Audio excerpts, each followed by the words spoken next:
Hello, this is Mike Corelli. Welcome back. This is the International Political Economy course.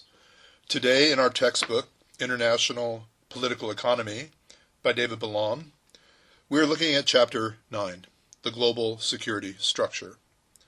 This is following up, then, on our studies of the global international financial and monetary structure, as well as the international trade structure. What we are doing is looking at structures within the international political economy, again, that include production, trade, finance and monetary, knowledge, and security. Today what we're going to be doing is using two case studies to examine international security, Russia and the European Union. By virtue of examining the European Union, we are also hitting on Chapter 12 in our textbook, and so reading both Chapters 9 and 12 would be a great preliminary to this lecture. Many of the terms that you're going to be hearing in my remarks today are defined and expanded on in our textbook. Russia is a fascinating land with millennia of history, tradition, and deep culture. We know it to be the largest country in the world. However, its population estimate is 148 million people, surely not one of the most populous nations in the world, because Russia is one of the most sparsely populated countries, and its population is predominantly urban. Russia's landmass is spread out across 11 time zones. Economically, it's the 15th largest global economy after Italy and Canada. Russia is bounded by the Arctic Ocean to the north and the Pacific Ocean to the east. The Ural Mountains divide the Eurasian continent and Russia between Europe and Asia. Russia shares borders with 13 other countries. Some of the major geographical qualities of Russia include, obviously, its immense territorial state, the fact that it is the northernmost large and populous nation in the world, that it is a former world colonial power, that it has a comparatively small but concentrated population. By virtue of that concentrated population, it enjoys concentrated development. We know that it is a vastly multicultural state, although we know it has minimal year-round ports, because it has a climate that is restrictive by virtue of its northernmost expanse, giving it a very short growing season and makes it drought-prone. Russia's history seems to feel like a recurring theme. Beginning our look back, we start in the year 862 CE with the founding of Kievan Rus by the Viking Rurik. By the mid-13th century, we find the invasion of the Mongol horde that's going to last 200 years. In 1480, we're going to find Moscow liberated from the Tartar or the Mongol yoke by virtue of Ivan the Great, who lived from 1440 to 1505, who led the rebellion against the Tartars, the Mongols, and laid the foundations for the Russian state. His grandson, Ivan the Terrible, or Ivan IV, living from 1530 to 1584, expanded Russia into the Siberian region. In 1613, the Rurik dynasty, going back to 862, finally ends, and the dynasty of Michael Romanov, or the Romanov dynasty, the Romanovs that we're used to hearing, begins in 1613. One of the most famous Romanovs, Peter the Great, refocuses Russia's orientation from east to west. Peter the Great spent a good part of his life traveling in Western Europe and in England, seeking education and insights and inventions and industrial processes to bring back to Russia for Russia's betterment. It is safe to say that Russia has been under authoritative rule for most of its history. Its early monarchs, followed by the rule of the czars, led the Russian people to embrace authoritarianism. As a country ruled by the czars, we understand that the word czar is the Russian equivalent for the Latin Caesar, since, in the evolution of power, we see the locus of what had been the Roman Empire going from Rome to Constantinople, and then from Constantinople, through the efforts of the Orthodox Church, up to Moscow. So the Tsar then represents Caesar in the true Roman sense. Russia enjoyed some degree of stability under the Tsars, although a new leader always meant a new regime, and a new regime usually meant some kind of upheaval and some kind of reinterpretation. The Russian feudal hierarchy was very strong, and this feudal hierarchy is going to be echoed in today's Russia through its oligarchy. We will talk about that as we progress. Looking again at the historical perspective, we know of Napoleon's invasion of Russia in the early 1800s led to a disastrous defeat. The Russians wouldn't fight, they just dug in, and the French supply lines found themselves too long and the Russian winter too cold to be borne. And so the Russian army blocked the French army's retreat as it was trying to get out of this hell that it had created for itself. And we know that 650,000 French army forces went into Russia, but only 40,000 made it out, and only 10,000 made it home. Russia also participated in the Russo-Japanese War of 1904 to 1905. Russia had expanded its borders east to the Pacific, to a port known as Vladivostok, while Japan was also expanding west toward Russia. A war ensued, wherein Russia was defeated, a brokered peace being hammered out by Theodore Roosevelt, for which he won the Nobel Peace Prize. However, it left the Russian people demoralized, hungry, and much poorer. In a system of entangling alliances and balance of power, World War I in 1914 drug Russia, unwillingly, into defense of its allies. However, the Russian working class was tired of war, and was not prepared for war on this scale, but could not avoid those entangling alliances. The Russian Revolution of 1917 brought Russia a close to the war. The Tsarist alliances that had created the situation wherein Russia participated in World War I were negated when Tsar Nicholas II and his family were executed. And so we begin to build the foundation for the future. And when the Tsarist regime finally fell, it gave way to those we know as Lenin and the Marxists. This philosophy, this Leninist Marxist philosophy, took hold easily with the repressed working classes of Russia. The people responded well to a strong leader, and Vladimir Lenin, who lived from 1870 to 1924, was that leader. Drawing from the book The Rise and Fall of the Soviet Empire by Brian Crozier, we know that, having seized power in Petrograd in November of 1917, Lenin launched what would become the greatest imperial expansion in world history. Unlike most of the great conquerors before him, such as Alexander the Great, Julius Caesar, Genghis Khan, or even Napoleon, Lenin himself never led troops into action. Instead, he incited them.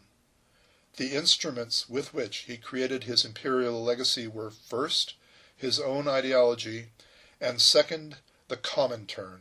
The ideology was Marxism-Leninism, and his own interpretation of the philosophy of Karl Marx.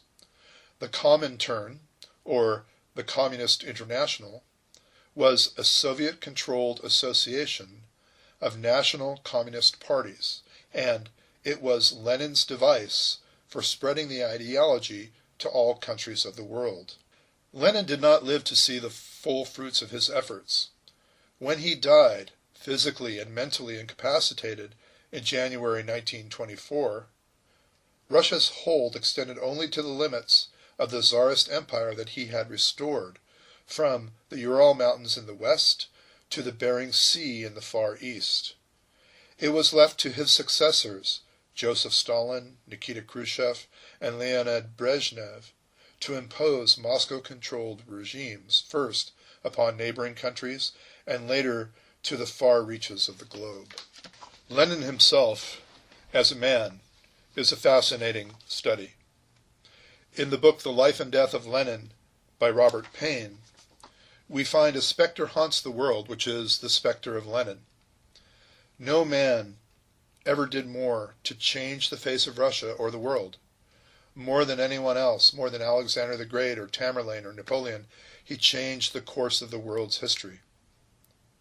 What is now known as communism was his invention, the child of his resourceful brain, shaped during long years of exile. His fanatical will was like a lever which attempted to throw the whole globe into an orbit more to his liking.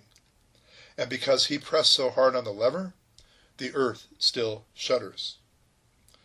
To understand communism, it's necessary to confront the man who spun the theory and its attendant dogmas out of his own mind. There could have been no Russian Revolution without him.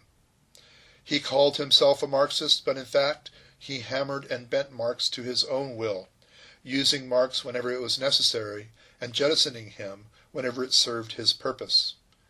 He was closer to the medieval autocrats than he was to Marx. Because he reached a position of towering eminence in world history, it is inevitable that legends should grow about him. In its simplest form, the legend describes the son of a poor schoolmaster who proclaimed himself a revolutionary at a very early age and was thrown into jail and sentenced to the living death of hard labor in Siberia. Then he escaped from Russia and led the life of an impoverished exile in Europe until 1917, when he returned to Petrograd and led the workers in an armed uprising against the Tsar. Thereafter, arguably living calmly and modestly, a detached scholar with no vices, he ruled over Russia as the acknowledged dictator until his death of a cerebral hemorrhage in 1924.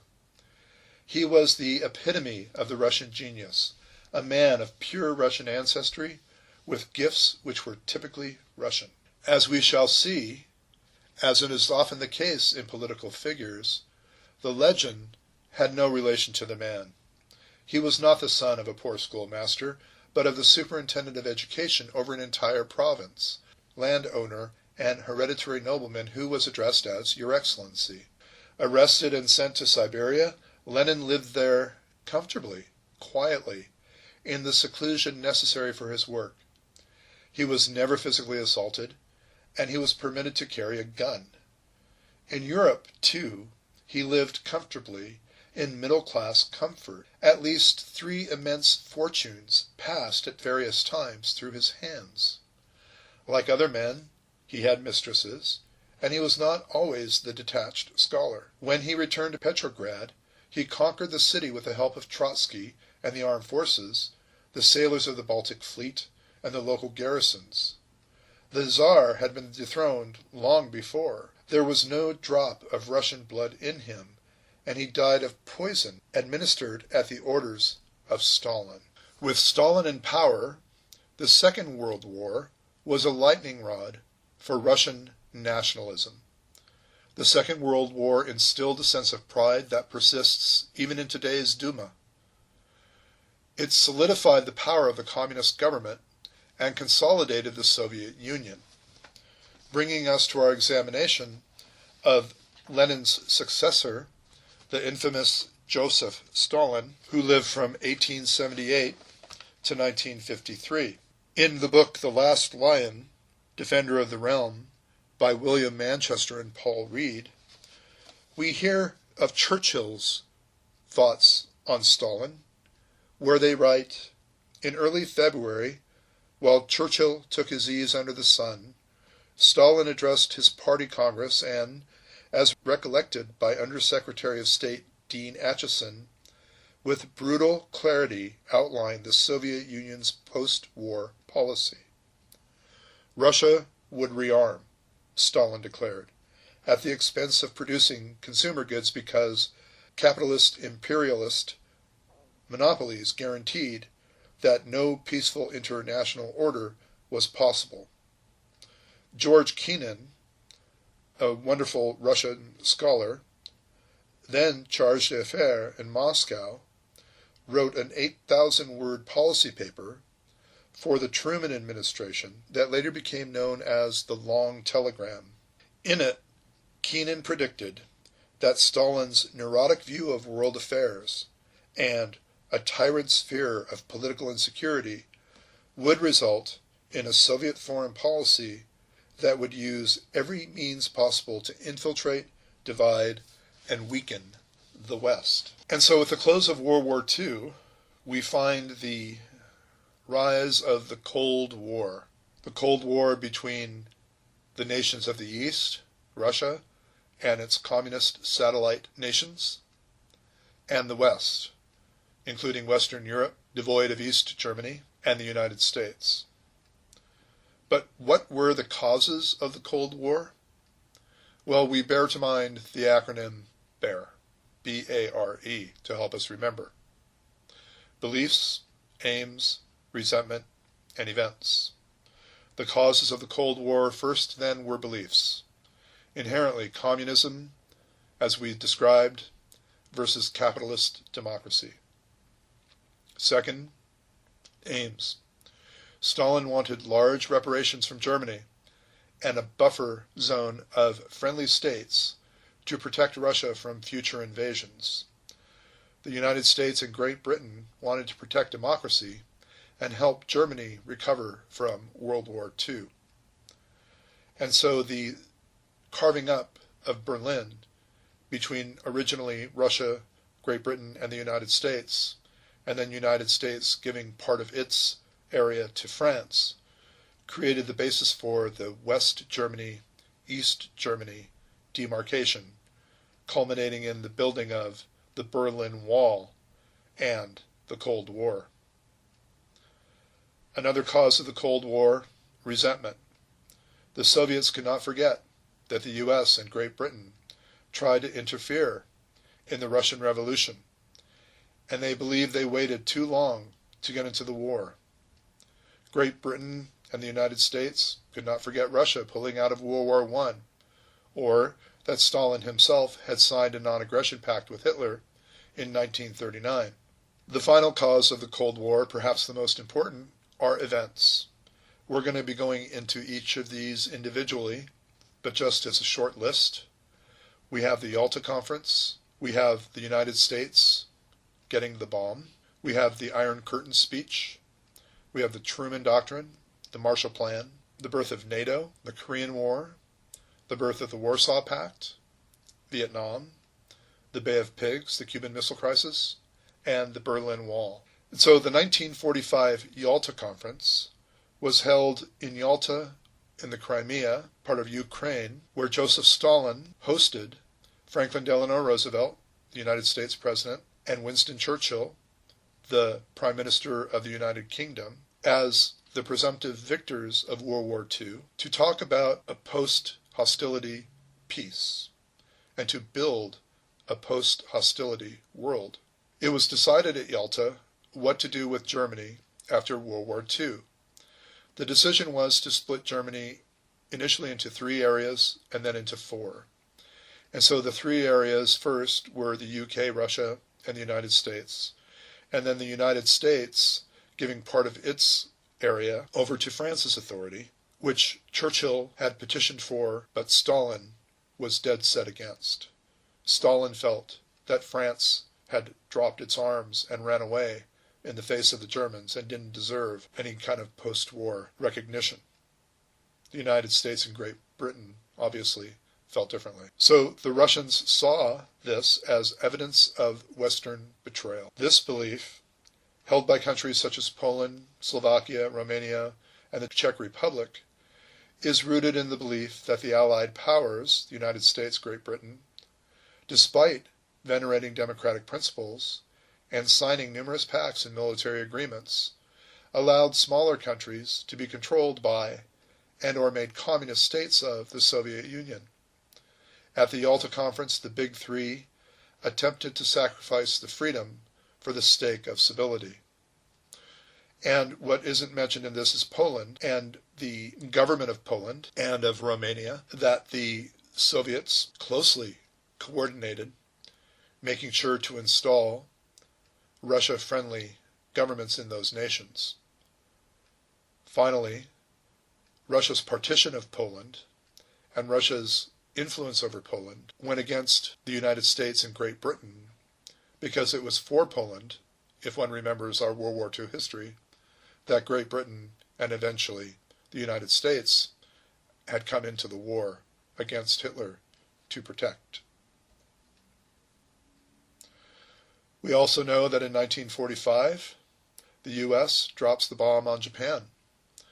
Russia had wanted to redirect its martial efforts into the Pacific in order then to claim victory along with the United States over Japan, thereby having influence over Japan's future. The United States drug its feet on including the Soviet participation in the war in the Pacific and ended the question in 1945 when they dropped the bombs on Hiroshima and Nagasaki. We know that 220,000 Japanese were killed in these 3 days. The bombs were a horrible new reality on the world stage. The Russians naturally worried that the next bomb to drop would be on them. Well, the Russians would develop the bomb themselves, no scant less than 4 years later, with a successful test of their own in August of 1949.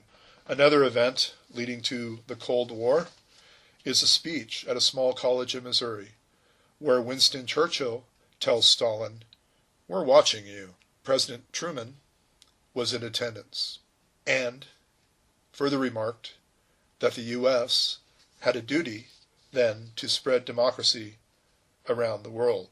A short snip from Winston Churchill's 1946 Iron Curtain speech gives us a lot of information about Russia, the post-World War II Cold War era development. Churchill said, "Our American military colleagues, after having proclaimed their overall strategic concept and computed available resources, always proceed to the next step, namely, the method. Here again there is widespread agreement. A world organization has already been erected for the prime purpose of preventing war. The United Nations Organization, the successor of the League of Nations from World War I, with the decisive addition of the United States, who hadn't been active in the League of Nations, and all that means is already at work. We must make sure that its work is fruitful, that it is a reality and not a sham, that it is a force for action and not merely a frothing of words, that it is a simple, true temple of peace in which the shields of many nations can someday be hung up, and not merely a cockpit in the Tower of Babel. Before we cast away the solid assurances of national armaments for self-preservation, we must be certain that our temple is built, not upon shifting sands or quagmires, but upon the rock. Anyone can see with his eyes open that our path will be difficult and also long. But if we persevere together as we did in the 2 world wars, though not alas in the interval between them, I cannot doubt that we shall achieve our common purpose in this end. So now, says Churchill, I come to the second danger of those 2 marauders which threatens the cottage, the home, and the ordinary people, namely, tyranny. We cannot be blind to the fact that the liberties enjoyed by individual citizens throughout the British Empire are not valid in a considerable number of countries, some of which are very powerful. In these states, here he's talking about Russia, control is enforced upon the common people by various kinds of all-embracing police governments. The power of the state is exercised without restraint, either by dictators or by compact oligarchies operating through a privileged party and a political police. It is not our duty at this time, when difficulties are so numerous, to interfere forcibly in the internal affairs of countries which we have not conquered in war. But we must never cease to proclaim in fearless tones the great principles of freedom and the rights of man, which are the joint inheritance of the English-speaking world, which, through Magna Carta, the Bill of Rights, and habeas corpus, trial by jury, and the English common law, find their most famous expression in the American Declaration of Independence. All this means that people of any country have the right, and should have the power, by constitutional action, by free unfettered elections with secret ballot, to choose or change the character or form of government under which they dwell. That freedom of speech and thought should reign.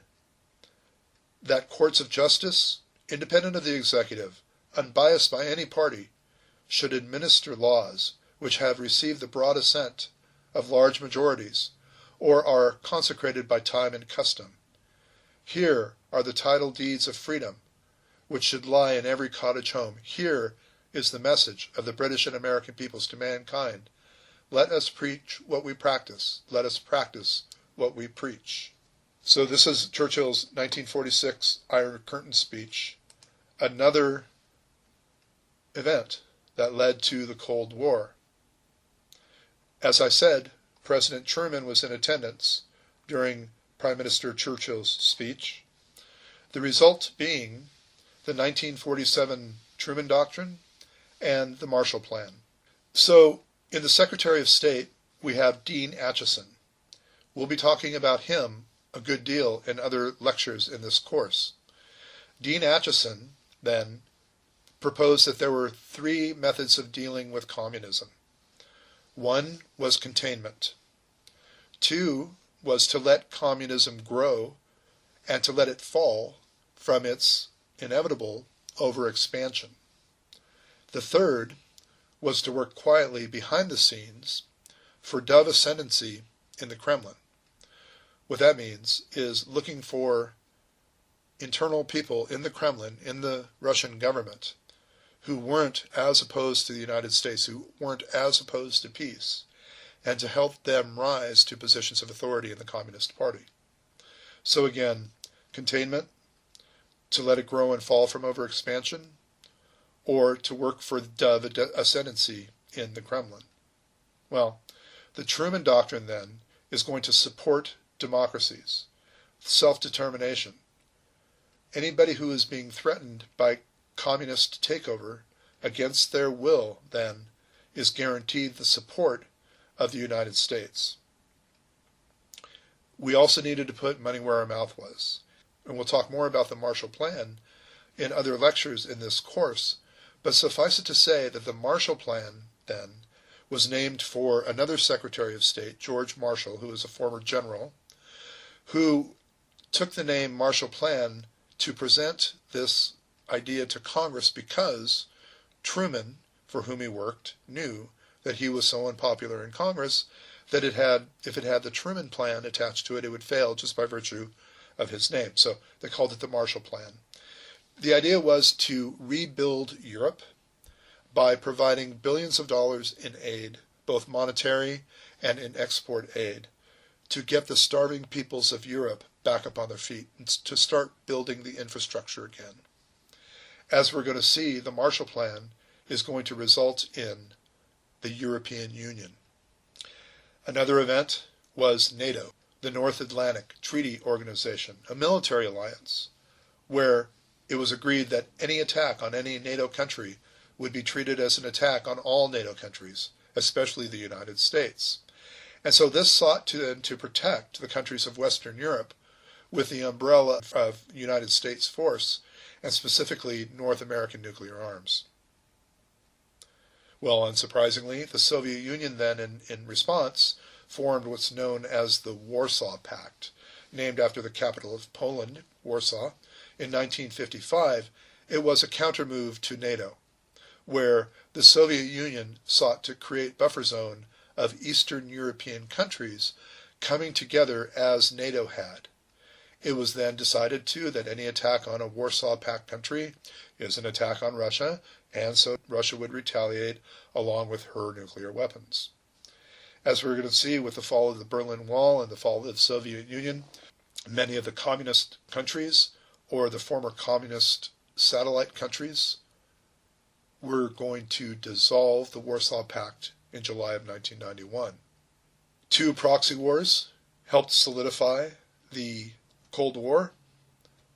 The North Korea with Russia and South Korea with the U.S. proxy war, known as the Korean War, and the North Vietnam with China, backed by Russia, and the South Vietnam, the United States. So the Korean War was an effort of the United Nations, and the United States was there by virtue of its participation in the United Nations. However, the Vietnam War was the United States, and the United States then was trying to contain communism. This is known as the domino theory. Truman held this, Kennedy held this, Johnson held this.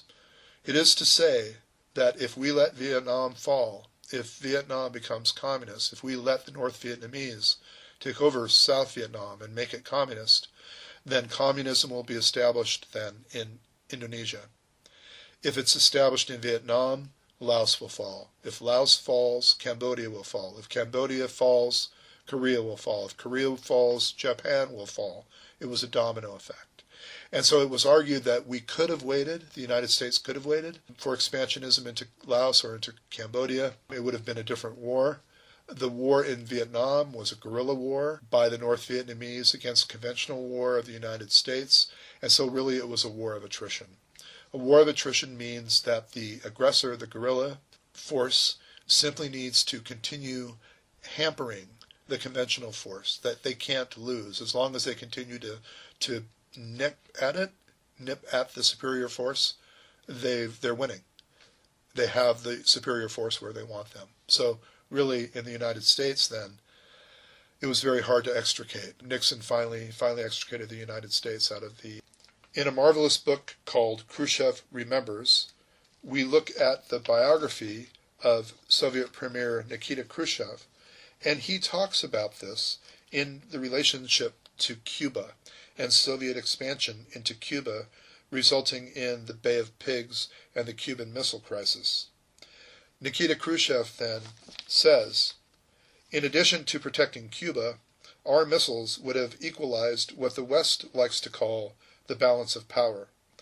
Their Americans had surrounded our country with military bases and threatened us with nuclear weapons.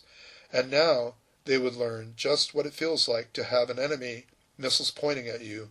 We'd be doing nothing more than giving them a little of their own medicine. And it was high time America learned what it feels to have their own land and her own people threatened. We Russians have suffered 3 wars over the last half-century, World War I, the Civil War, and World War II. America has never had to fight a war on her own soil, at least not in the past 50 years. She sent troops abroad to fight in the 2 world wars and made a fortune as a result. America has shed a few drops of her blood while making billions by bleeding the rest of the world dry. Now, I'm not agreeing, obviously, with Premier Khrushchev, but that does really give you a sense of the Russian mentality. And so Russia under the communists, first we take a look at the economy. Although Russia's market system was purely socialistic, the nation became an economic superpower. This is thanks to Stalin, the authoritarian, totalitarian Stalin, who was able then to drag Russia into becoming highly industrialized at the great expense of blood and treasure. They were competing with the United States, and that competition drove the development of many new technologies, especially in the space race. Another important aspect of the Russian society and the Russian zeitgeist is the military and the secret police. Russia became a major military superpower, and many of its generals became extremely influential then in Russian society. The KGB, which is an acronym for the Russian Committee for State Security, was a secret police force who kept a close eye on both the Russian people and on Americans. Through intelligence and internal security, they kept a very, very tight grip on society. Communism then has a continuing effect. Regardless of the fall of communism in 1989 and the breakup of the Soviet Union under Mikhail Gorbachev and Boris Yeltsin during Ronald Reagan and George Herbert Walker Bush's presidencies. Communism's continuing effect in society in Russia, it's still built on the notion that Russia should be a superpower and the U.S. is a grave danger. The people still tend to favor a strong leader as long as he is in the best interests of Russia. Old institutions like the military and the police have eroded, but the corruption evidence therein is still rampant. Also, as we're going to see as we close this part, the former Soviet republics also tend to be very problematic for Russian foreign policy. And so we begin to look at the rise of Vladimir Putin.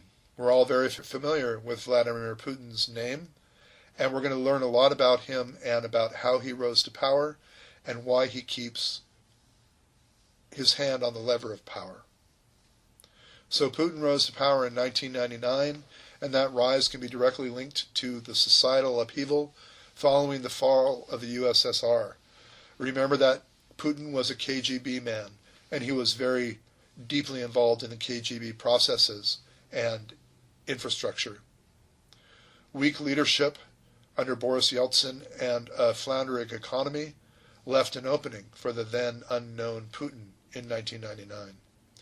He promised stability and a stronger state, and he delivered. Putin turned Russia again towards an executive-run nation. His own party, called United Russia, was formed to help ensure his policies would pass through the Duma, or the Legislature. Putin established a firm, strong hold on 2 out of 3 of the branches of government, the executive and the legislature. In order to regain some of Russia's lost lands from the collapse of the Soviet Union, Putin took a major military action against Chechnya in 1994, a breakaway Islamic republic in the south that declared independence in 1992. With a puppet leader in place, Putin claimed a victory for Russia and began forming his image as a decisive leader.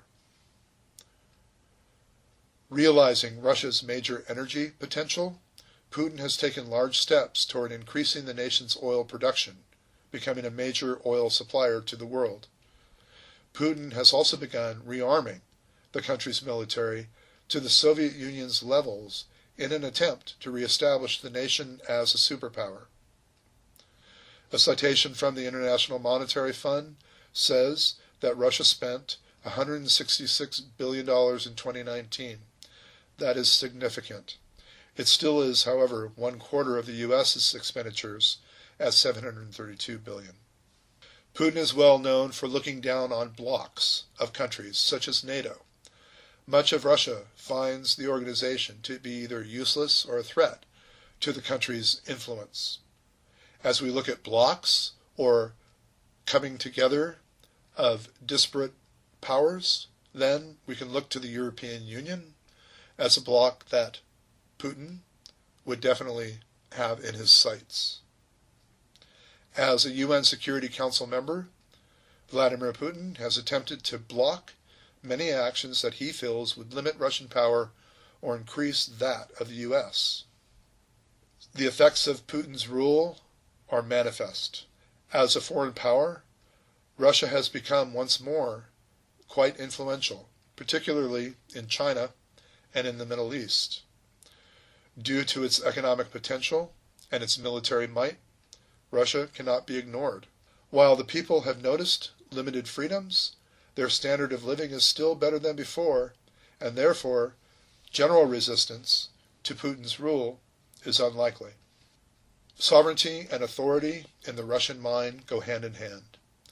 The issue of who has the right to rule in Russia has a history of being questioned. Under the czars and the communists, strong authoritarian figures subjected the people to their will, yet differing factions continuously fought for control within the Communist Party, within the czarist regime. In today's society, it's no different.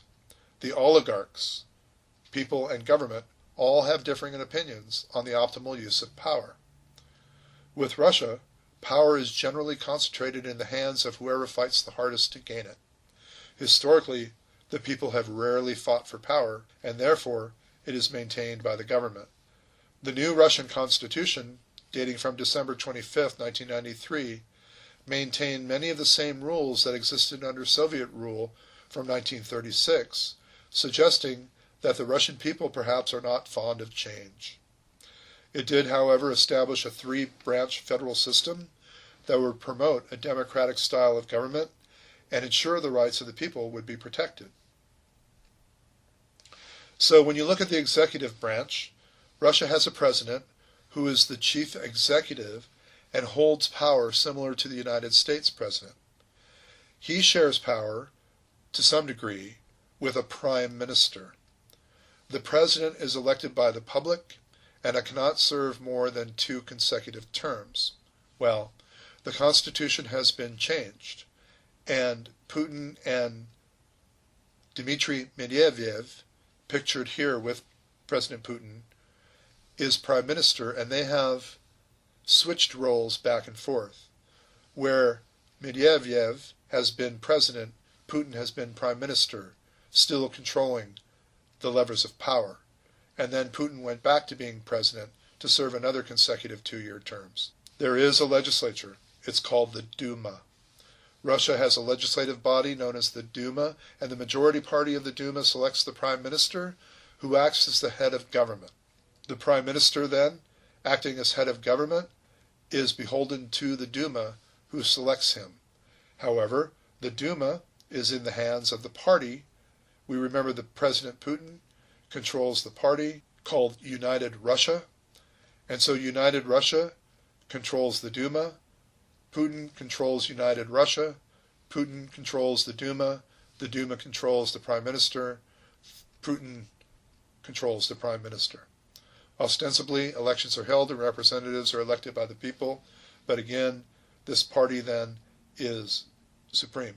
The judiciary, similar to the United States, Russia also has a federal court system, but it's much weaker. It still maintains the Soviet judicial legacy. The court system is an arm of the government and essentially does the bidding of those in power. And so, ostensibly, judicial review is present, but the court rarely overturns laws, and if so, they are rarely enforced then by the government. As I mentioned, Russia has multiple political parties, although only few are consistently represented in the Duma, other than the United Russia Party. Most ideologies are represented, although some more often than others. Again, the parties then would include United Russia, which is the vehicle of Putin's ideology, but still there is a Communist Party, that is a leftist party and holds the remnant of the Soviets. There is a Liberal Democratic Party that supports the working class but is very nationalistic. There is the Motherland People's Patriotic Union, which is in favor of democracy and morality to form a stronger state. And then you have the Union of Right Forces, which is a pro-market, pro-democratic reform party. We know that culture manifests in politics. Political culture in any country hinges on the core value of the nation's people.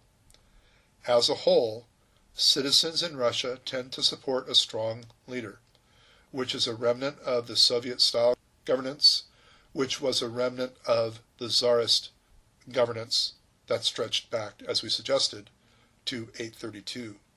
Any leader who proposes a stronger Russian state is naturally going to be favored. Hence, the majority of political parties do not favor democratic or free market reform. The media helps the spread of ideas, such as Western values and images of globalization. In this sense, the media can be a tool of democracy. Unfortunately for Russia, major steps have been taken to limit the press.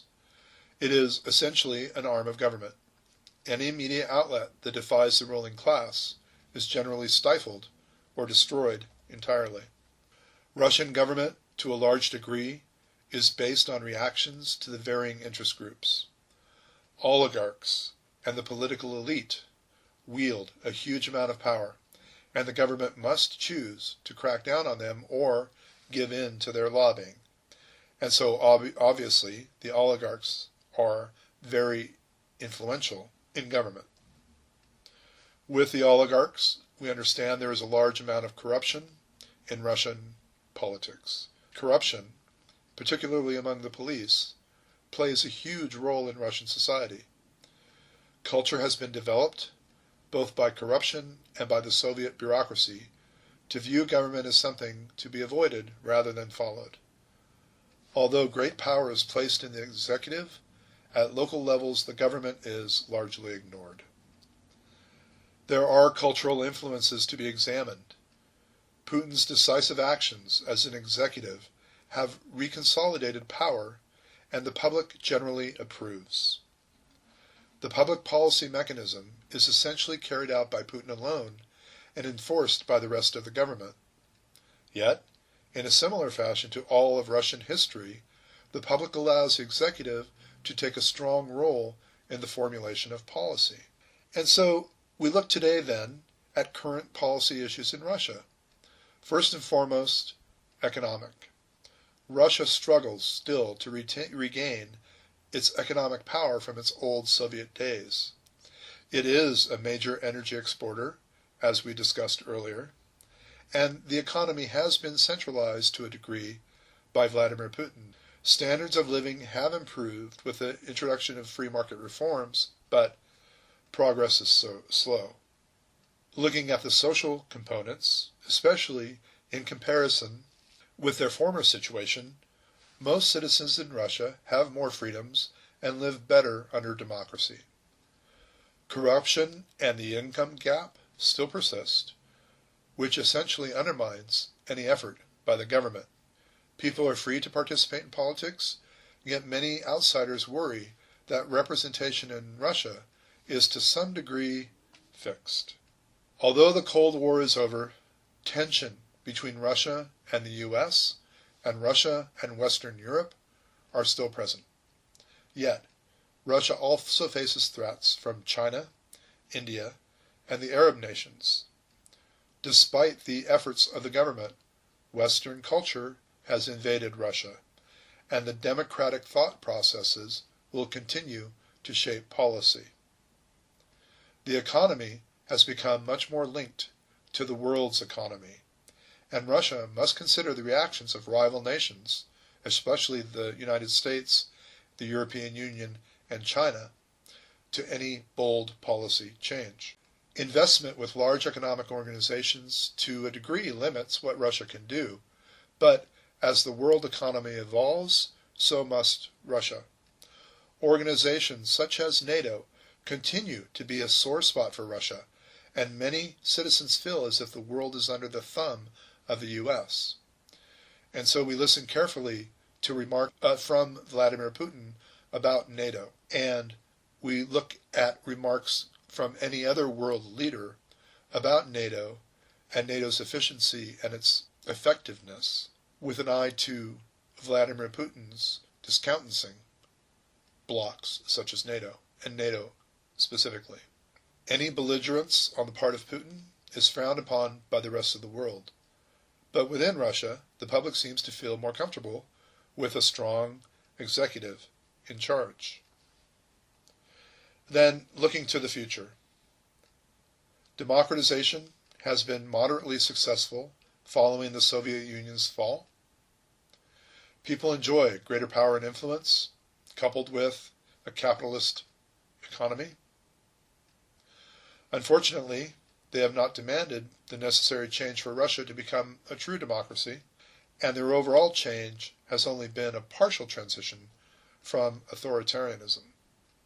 As part of our case study of Russia, and especially in its relation to the United States, the European Union, and the global political economy, one must look at Russia's annexation of the Crimea in 2014, where Russia invaded, took over, and established the Republic of Crimea and the federal city of Sevastopol, and performed this through an information campaign and military intervention. In order to do this, I turned to an expert in the field, Stephen Pfeiffer, who wrote a marvelous piece titled Crimea, 6 years after illegal annexation. Pfeiffer argues that 6 years after Russia illegally annexed Crimea, Ukraine lacks the leverage to restore sovereignty over the region, but the West should not accept it, since doing so would only encourage Russia to believe it can get away with annexing territory from other countries. This March 18th, then, of 2020, marks the 6th anniversary of Russia's illegal annexation. Attention now focuses on the Russian-Ukrainian conflict in Donbass, a conflict that has taken some 14,000 lives, but Moscow's seizure of Crimea, the biggest land grab in Europe since World War II, has arguably done much more damage to Europe's post-Cold War security order. Ukraine lacks the leverage to restore sovereignty over Crimea, at least for the foreseeable future. But that does not mean the West should accept it. Doing so might only encourage the Kremlin to believe that taking the territory of other countries is an action they can get away with. Ukraine's Maidan Revolution ended in late February 2014, when the Rada, Ukraine's parliament, appointed an acting president and acting prime minister to take charge. They made clear their intention to draw Ukraine closer to Europe by signing an association agreement with the European Union. Almost immediately thereafter, armed men began occupying key facilities and checkpoints on the Crimean Peninsula. Clearly professional soldiers, by the way they handled themselves and their weapons. They wore Russian combat fatigues with no identifying insignia. Ukrainians called them little green men. Vladimir Putin at first flatly denied that these were Russian soldiers, only to later admit that they were and award commendations to their commanders. The sizable Ukrainian military presence in Crimea stayed in garrison. If shooting began, Kiev, the capital of Ukraine, wanted the world to see the Russians fire first. Ukraine's Western partners urged Kiev not to take precipitate action. Since many enlisted personnel in the Ukrainian ranks came from Crimea, Ukrainian commanders probably had less than full confidence in the reliability of their troops. Things moved quickly.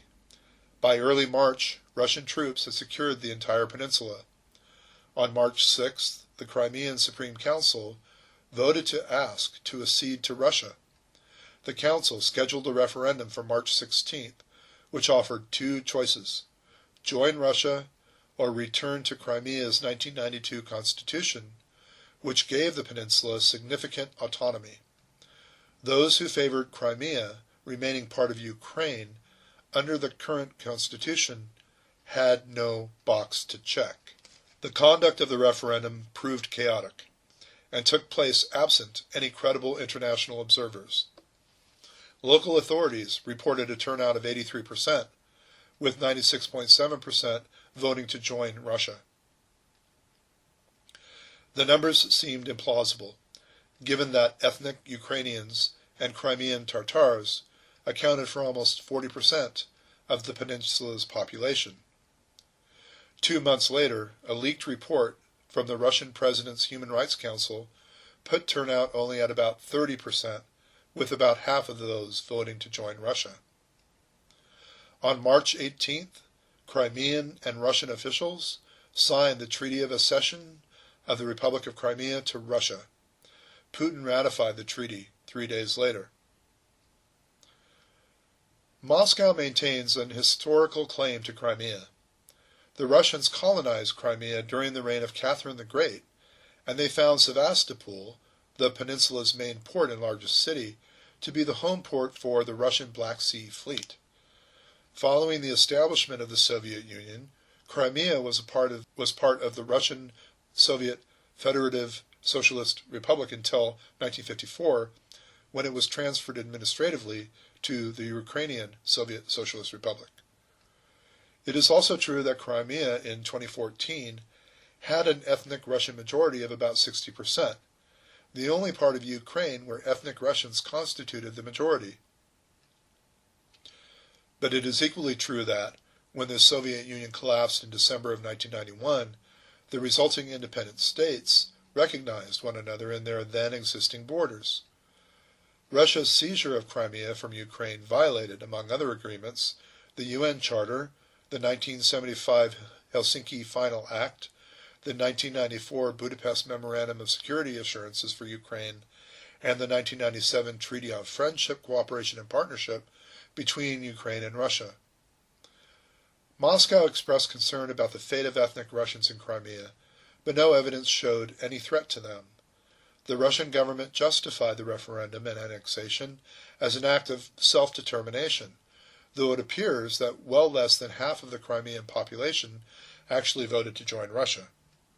In any case, the Kremlin applies the principle of self-determination selectively. Moscow responded to the desire of Chechens for independence from Russia after the Soviet collapse with 2 bloody conflicts. It appears that domestic politics provided one motive behind Putin's decision to seize Crimea. He returned to the presidency in 2012 with an economic situation much weaker than during his first 2 terms as president, from 2000 to 2008. Instead of being able to cite economic growth and rising living standard, he based much of his re-election appeal on Russian nationalism. Seizing Crimea in a quick and relatively bloodless operation proved very popular with the Russian public. Putin's approval rating climbed accordingly. Crimea has undergone significant changes over the past 6 years. A large number of ethnic Ukrainians and Crimean Tatars, some put the total at 140,000, have left the peninsula since 2014. Crimean Tatars complain of intimidation and oppression as one reason for moving. During the same period, some 250,000 people have moved from Russia to Crimea. This inflow has included troops and sailors, as the Kremlin has bolstered the Russian military presence on the peninsula, deploying new submarines, service combatants, and combat aircraft, among other things. The economic picture is mixed. Trying to create a success story, Moscow has poured in more than $10 billion in direct subsidies, as well as funding major construction and infrastructure projects, such as the highway and railroad bridges that now cross the Kerch Strait to link Crimea directly to Russia. On the other hand, small business has suffered, particularly with the decline in tourism, which once accounted for about a quarter of the Crimean economy. Crimea also remains subject to a variety of Western economic and other sanctions. It is probably fair to say that the reality of the economic situation today falls short of what many in Crimea expected or hoped for with Russia's annexation. The ongoing Russian-Ukrainian conflict has pushed Crimea to the back pages, with Kiev understandably focusing on trying to end the fighting, which claims the lives of Ukrainian soldiers on an almost weekly basis. Still, while Donbass has meant far more dead than Crimea, Crimea's seizure arguably has done as much, if not more, damage to the European security order. A key promise of the 1975 Helsinki Final Act and subsequent documents was that state borders should be inviolable and not changed by force. Russia's actions in 2014 shredded that principle. that has caused unease among Russia's other neighbors. The Ukrainian government maintains that it will get Crimea back. Analytically, it's difficult to see how Kiev can muster the political, diplomatic, economic, and military leverage needed to do so. Perhaps the one possibility would be if Ukraine were to achieve dramatic success in growing its economy, both in absolute terms and relative to the Russian economy, to the point where Crimeans calculated that their living standards would be better off as part of Ukraine. Moscow would likely fiercely resist that. Just ask the Chechens, and in any case, Ukraine's economy has a long way to go. Even if Crimea's return appears implausible in the near term, the United States and the European Union should continue to support Kiev's position, maintain Crimea-related sanctions on Russia, and hold to the policy of non-recognition of Crimea's annexation. Moscow should pay some price for its use of military force to seize the peninsula. That's the right thing to do for Ukraine, for the European Union's security order, and for dissuading the Kremlin from trying land grabs elsewhere. The West should also remember the case of the Baltic states. For 5 decades, the United States and other European countries refused to recognize their incorporation into the Soviet Union. For most of that time, the Baltics regaining independence seemed implausible until it happened. And so, if we're looking at Russia through an information campaign and through military action, seizing the Crimean Peninsula from the Ukraine, we ask, what were the international security responses? Especially if the Ukraine had been in negotiation with the European Union to begin accession talks. In other words, to allow the Ukraine to join the European Union, a bloc. Here we have the international security responses. The United Nations expressed concern. You can almost see the raised eyebrow. The United States imposed sanctions, but we know that Russia retaliated with their own. China supported Russia. NATO had a meeting. The G8 disinvited participation of Russia. We remember that President Trump wants desperately to invite Vladimir Putin to the next G7 summit, and was poised to before COVID sidelined the G7 summit. By inviting Putin to the G7, then, Trump would effectively be creating the G8, or reversing the G8's decision to disinvite Russia because of their actions in Crimea. The IMF maintained financial support of Ukraine's reforms. They stayed steadfast. And the European Union imposed sanctions, but as with the United States, Russia then retaliated with their own. And so this brings us to the end of examining Russia as a political entity rising from its vast millennial-long history, its authoritarian nature, its communist era, and its re-entry into the world stage following the Cold War. For our international political economy, we want to look at the flip side, and we want to examine the European Union. As I suggest, the European Union is covered in Chapter 12 in your book, Introduction to Political Economy by David Balam. And so along with Chapter 9 in Security, you want to be reading Chapter 12 in the European Union. And so then, turning to the European Union, we are also going to be introducing NATO, the North Atlantic Treaty Organization, that will also have an impact in the relationship between the European Union and Russia. And so we turn to the European Union. I think perhaps the best introduction to the European Union can be heard in a speech given by Winston Churchill on March 2nd, 1946, at Westminster College in Fulton, Missouri. The speech is called The Sinews of Peace. It's also called the Iron Curtain speech because it's in this talk that Churchill first introduces the concept of an iron curtain falling between Eastern Europe and Western Europe, i.e., the birth and the advance of the Soviet Union. About halfway through his remarks, Churchill says, "The safety of the world requires a new unity in Europe, from which no nation should be permanently outcast.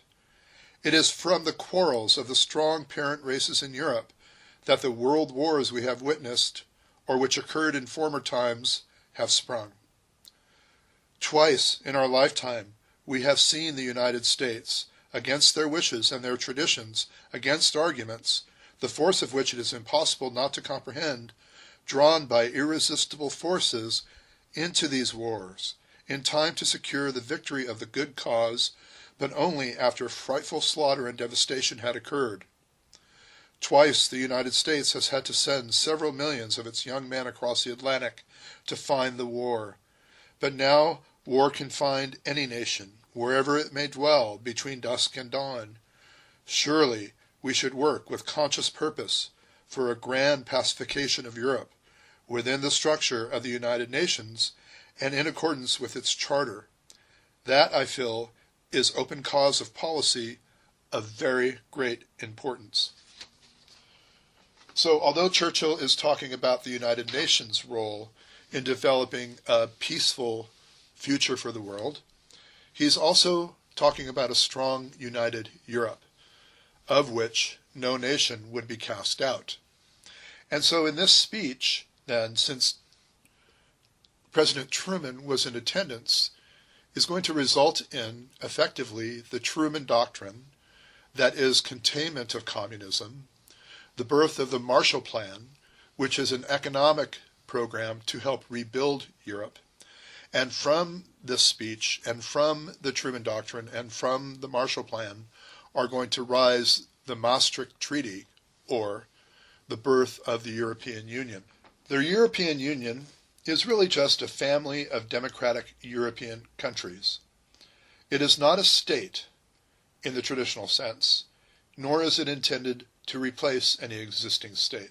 The member states collectively set up common institutions, delegate some of their sovereignty to the European Union, and allow some decisions to be made at the European level. That being said, it's more than a simple economic organization or a trading bloc, a la NAFTA, the North American Free Trade Association, or the AEC, the African Economic Community, or even ASEAN, the Association of Southeast Asian Nations. There are three pillars or spheres of activities that we find in the European Union. First and foremost, trade and economic matters, remembering that the European Union collectively makes up about 20% of the global economic activity. The European Union also conducts justice and home affairs, home policies, and for foreign and security policy. The most controversial aspect of the European Union today is talking about foreign affairs, foreign relations, and security policy. So the outline for this discussion of the European Union asks, how and why did the European Union emerge? What are its main decision-making bodies? And what has been the progress of European integration? Suggesting that we discuss the bursts of growth, the broadening of the EU, adding new members, the deepening of the EU, i.e. adding new powers, the elements of stagnation, doubt, and criticisms, and some of the challenges facing the European Union.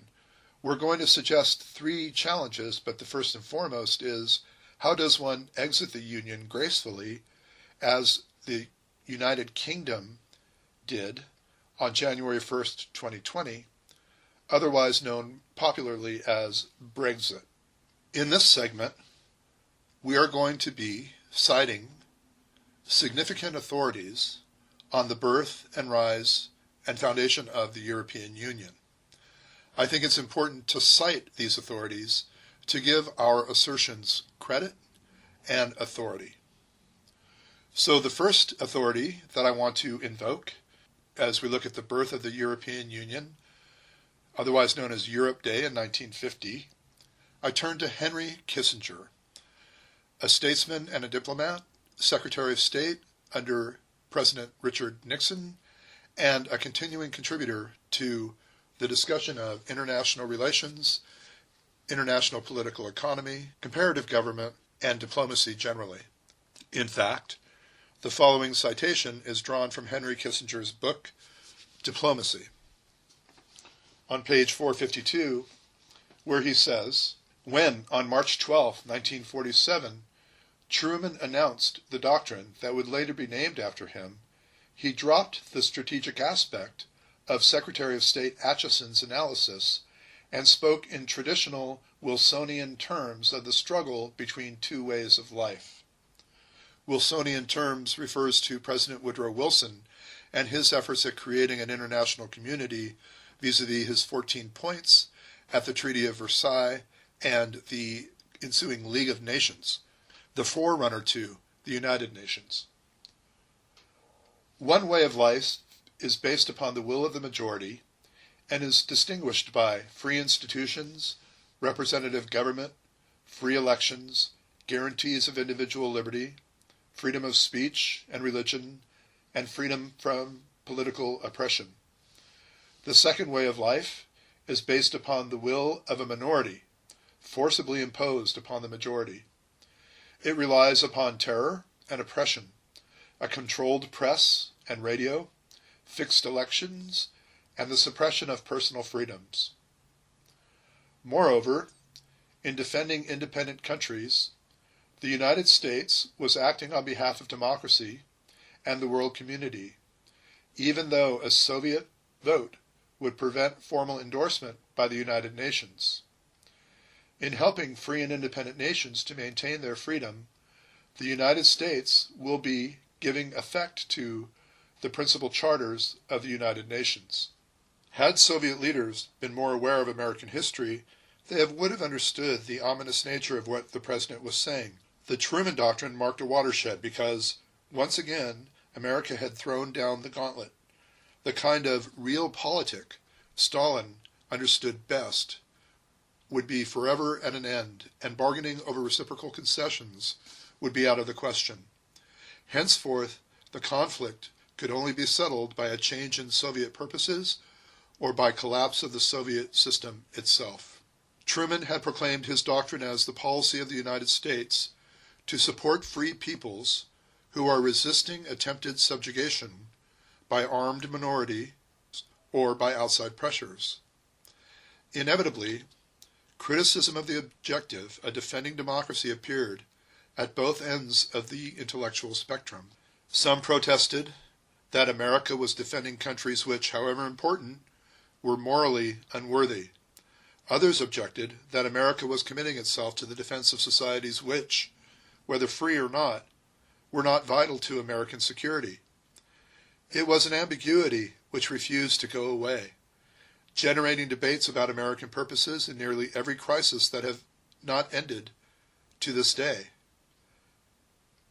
Ever since, American foreign policy has been obliged to navigate between those who assail it for being amoral and those who criticize it for going beyond the national interest through crusading moralism. Once the challenge had been defined as the very future of democracy, America could not wait until a civil war had actually occurred, as it had in Greece. It was in the national character to attempt the cure. On June 5th, less than 3 months after the announcement of the Truman Doctrine, Secretary George Marshall, in a commencement address at Harvard, did just that when he committed America to the task of eradicating the social and economic conditions that tempted aggression. America would aid European recovery, announced Marshall, to avoid political disturbances and desperation, to restore the world economy, and to nurture free institutions. Therefore, any government that is willing to assist in the task of recovery will find full cooperation, I am sure, on the part of the United States government. In other words, participation in the Marshall Plan was open even to governments in the Soviet orbit, a hint taken up in Warsaw and Prague and just as quickly squelched by Stalin. Only a country as idealistic, as pioneering, as relatively inexperienced as the United States could have advanced a plan for global economic recovery based solely on its own resources. And yet, the sweep of that vision elicited a national commitment which would sustain the generation of the Cold War through its final victory. The program of economic recovery, said Secretary Marshall, would not be directed against any country or doctrine, but against hunger, poverty, desperation, and chaos. Just as when the Atlantic Charter had been proclaimed, a global crusade against hunger and despair was found to be more persuasive to Americans than appeals to immediate self-interest or the balance of power. And so we're talking about the destruction caused by World War II and the ensuing famine, disease, and lack of infrastructure. In looking at containment, Truman, in his Truman Doctrine, sought to stop the Soviet advance. The Soviet advance into Czechoslovakia, into Poland, and into the Eastern European nations, dripping down through the Balkans along the Dalmatian coast, bringing more and more Eastern European and Central European nations into its sphere. The Truman Doctrine sought to ennoble and encourage domestic democratic values, and he backed that up then with the Marshall Plan of 1948. And the Marshall Plan, as we suggest, is foundational to the birth of the European Union. In looking at the birth of the Marshall Plan, I turned to another book, this one by Dean Acheson, Acheson. Dean Acheson wrote Present at the Creation, My Years in the State Department. Again, he was Secretary of State under President Truman, and he was the one who was going to help give birth to the Marshall Plan and the Truman Doctrine. In his Pulitzer Prize-winning book, Acheson explains, Europe and Asia were in a state of utter exhaustion and economic dislocation, resulting from the planned scientific destruction carried out by both sides during the war, as well as the fact that Germany and Japan, two of the greatest workshops of Europe and Asia, had not yet begun the process of reconstruction, and the unprecedented natural disasters of the last two terrible winters.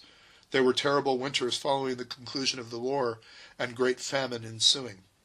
The result had been that the world needed and should receive in 1947 exports from the United States, the only source of $16 billion, or 4 times that of our pre-war exports, and could find imports to the United States with which to pay for them of only half that sum.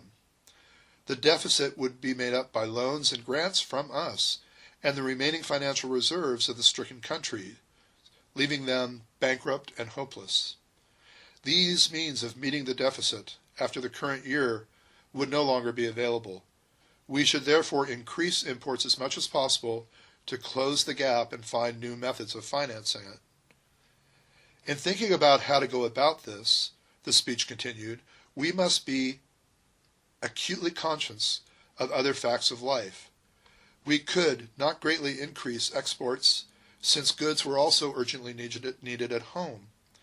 Therefore, we must export selectively to areas of special concern to us and to our purposes. Our objective was not relief. This is the Marshall Plan. Our objective was not relief, but to revive agriculture, industry, and trade so that stricken countries might be self-supporting. The countries of our immediate concern were those of the free world, the free areas of Europe and Asia, could not function vigorously and healthily unless Germany and Japan could play a strong, productive role. General Marshall had concluded after his weeks in Moscow that European recovery could not await compromise through exhaustion and must proceed without any kind of four-power agreement. Remember, the four powers subsequent to World War II are the United States, the Soviet Union, the United Kingdom, England, and France. The conclusion was inescapable. New financing was needed from Congress in the amounts and through methods beyond existing authorizations, and new powers used to allocate commodities as such services as shipping, which might be in short supply.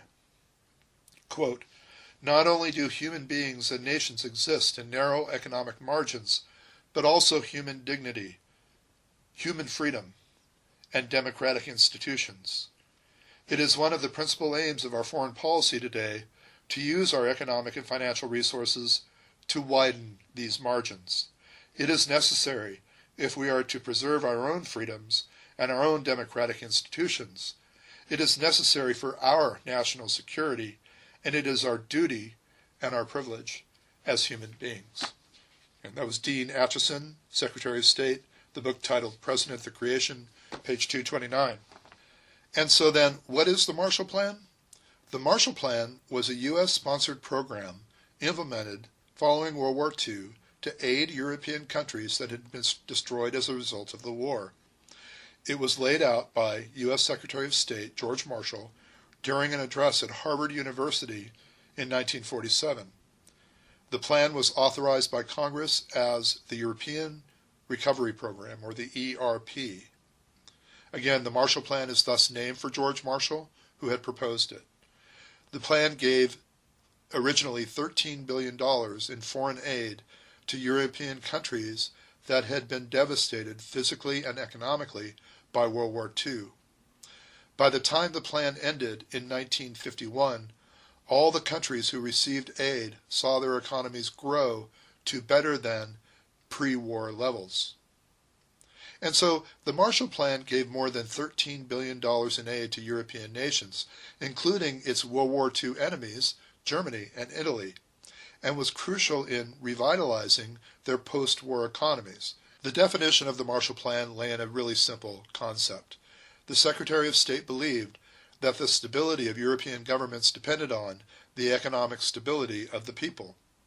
Europe needed to rebuild transportation hubs, roads, agriculture, factories, and cities that had suffered major losses during the war.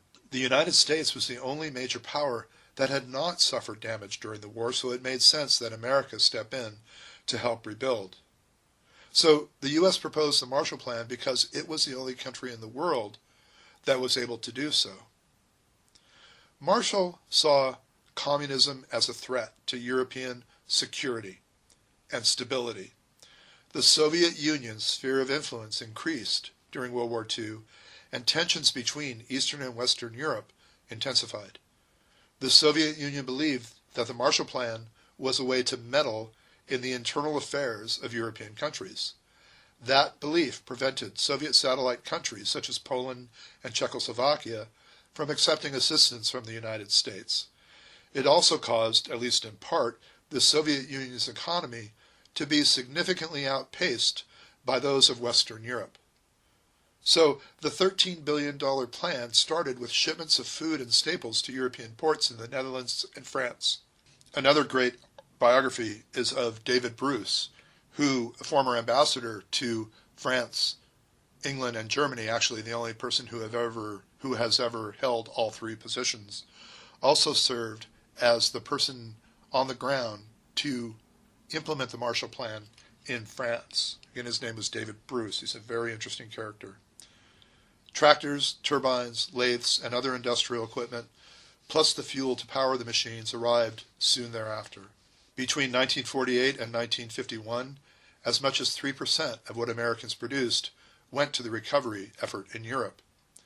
Accounting for inflation, the $13 billion aid package would be worth more than $130 billion in today's currency. But we understand by its eventual translation into the European Union, that the Marshall Plan was more than an economic one. The Secretary of State thought that the cooperation of all European nations would lead to greater unity. The foundation of the plan led to the creation of NATO as a defensive alliance against any future aggressors. And George Marshall earned the Nobel Peace Prize in 1953 for his efforts. But we know that the lasting effects of the plan went well into the future, beyond NATO, and actually to the birth of the European Union. The reliance on American aid opened up trading avenues between Europe and the United States. The call for unity among European nations formed the basic idea behind the European Union. Without American intervention, Europe's vast network of railroads, highways, and airports would not exist today. As Harry Truman said, the United States was the first nation to feed and support the conquered.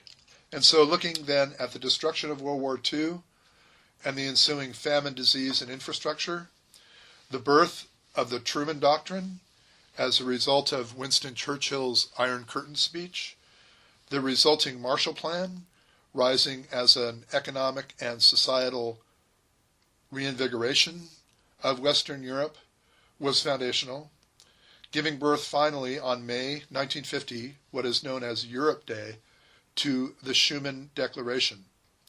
The Schuman Declaration was by French Foreign Minister Robert Schuman, where he proposed an organized Europe to maintain peace via the European Coal and Steel Community, or the ECSC. And so, looking then at the Schuman Declaration, it was first presented, as I said, by French Foreign Minister Robert Schuman in May of 1950. It proposed the creation of a European coal and steel community whose members would pool coal and steel production. The founding members of the ECSC were France, West Germany, Italy, the Netherlands, Belgium, and Luxembourg, and it was the first of a series of supranational European institutions that, as I suggest, would ultimately become the European Union. So as we know, in 1950, the nations of Europe were still struggling to overcome the devastation. Determined to prevent another such war, European governments concluded that pooling coal and steel production, in the words of the Declaration, make war between historic rivals of France and Germany not merely unthinkable, but materially impossible. It was thought correctly that merging of economic interests would raise standards of living and be the first step towards a more unified Europe. Although membership of the ECSC was obviously open to other countries. It is suggested that world peace cannot be safeguarded without the making of creative efforts proportionate to the dangers which threaten it. Further quotes from the Schuman Declaration: Europe will not be made all at once, or according to a single plan. It will be built through concrete achievements which first create a de facto solidarity. And finally, the pooling of coal and steel production will change the destinies of those regions which have been long devoted to the manufacture of munitions of war, of which they have been the most constant victims. Rising from the ECSC 7 years later in the Treaty of Rome, we see two more very important agencies arise. One, the European Atomic Energy Community, and secondly, the European Economic Community. Now, this European Economic Community is the forerunner of the European Union. In these agencies, Europe sought to remove trade barriers, form a common market, and the European Economic Community, or the EC for short, is going to live until 1992, when the European Union is going to take over. So the European Atomic Energy Community was an international organization established by the Euratom Treaty of 1957, again, the Treaty of Rome, with the original purpose of creating a specialist market for nuclear power in Europe by developing nuclear energy and distributing it to member states while selling the surplus to non-member states. 10 years later, in 1967, we see the merging of three communities, where the executives of the ECSC, Euratom, and the EEC were merged, creating one single commission and one single council of ministers. This also created the nascent European Parliament, whereby members were chosen by national parliaments and directly elected every 5 years since 1979. And so the enlargement of the ECC and subsequent European Union, progressing from the Treaty of Rome, 1967, and the creation of a single ECC Commission, our next step in the creation of the European Union is through the Treaty of Maastricht, or the Maastricht Treaty, in 1992. Maastricht is a city in the Netherlands from which it gains its name. This is formally known as the Treaty on European Union. It added to the existing community system. It provided intergovernmental cooperation between member states, including justice and home affairs and foreign and security policy, and effectively it created the European Union. It marked the beginning of a new stage in the process of creating an ever closer union among the peoples of Europe. The Maastricht Treaty laid the foundations for a single currency, the euro, and significantly expanded cooperation between European countries in a number of areas. First, European citizenship was created, allowing citizens to reside in and move freely between the member states. As I suggest, it established a common foreign and security policy, and it provided closer cooperation between the police and the judiciary in criminal matters between the member states. Again, the treaty was signed in the Dutch city of Maastricht, which lies close to the borders with Belgium and Germany. It was the result of several years of discussions between governments on deepening European integration. Representatives from 12 countries signed the treaty on February 7, 1992. Belgium, Denmark, France, Germany, Greece, Ireland, Italy, Luxembourg, the Netherlands, Portugal, Spain, and the United Kingdom. The parliaments in each country then ratified the treaty, in some cases holding referendums. The Maastricht Treaty officially came into force on November 1, 1993, and the European Union was officially established. Since then, a further 16 countries have joined the EU and adopted the rules set out in the Maastricht Treaty or in the treaties later following. Again, it laid out the foundations for the euro. It paved the way for the creation of that single European currency. It was the culmination of several decades of debate on increasing economic cooperation in Europe. The treaty also established the European Central Bank and the European System of Central Banks and describes their objectives. The main objective for the European Central Bank, the ECB, is to maintain price stability, i.e., to safeguard the value of the euro. The idea of a single currency for Europe was first proposed in early 1960s by the original European Commission. However, an unstable economic landscape in the 1970s meant that the project was fraught and halted. European leaders revived the idea of a single currency in 1986 and committed to a three-stage transition process in 1989. And so the Maastricht Treaty also established these stages. And so the stages are Stage 1 from 1990 to 1993, first the introduction of free movement of capital between member states. Stage 2 from 94 to 98, increased cooperation between national central banks and the increased alignment of member states' economic policies. And finally, Stage 3 from 1999 going on to today, the gradual introduction of the euro together with the implementation of a single monetary policy for which the ECB is responsible.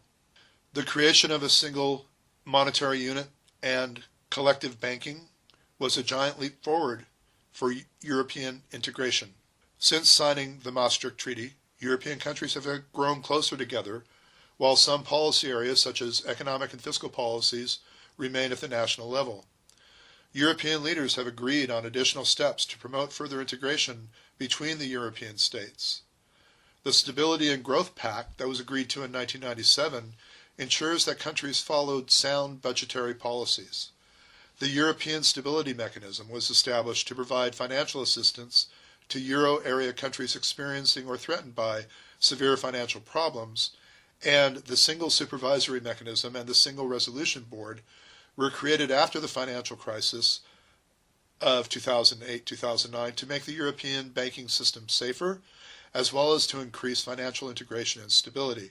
So, today, more than 440 million citizens from 27 member states enjoy the benefits of European cooperation.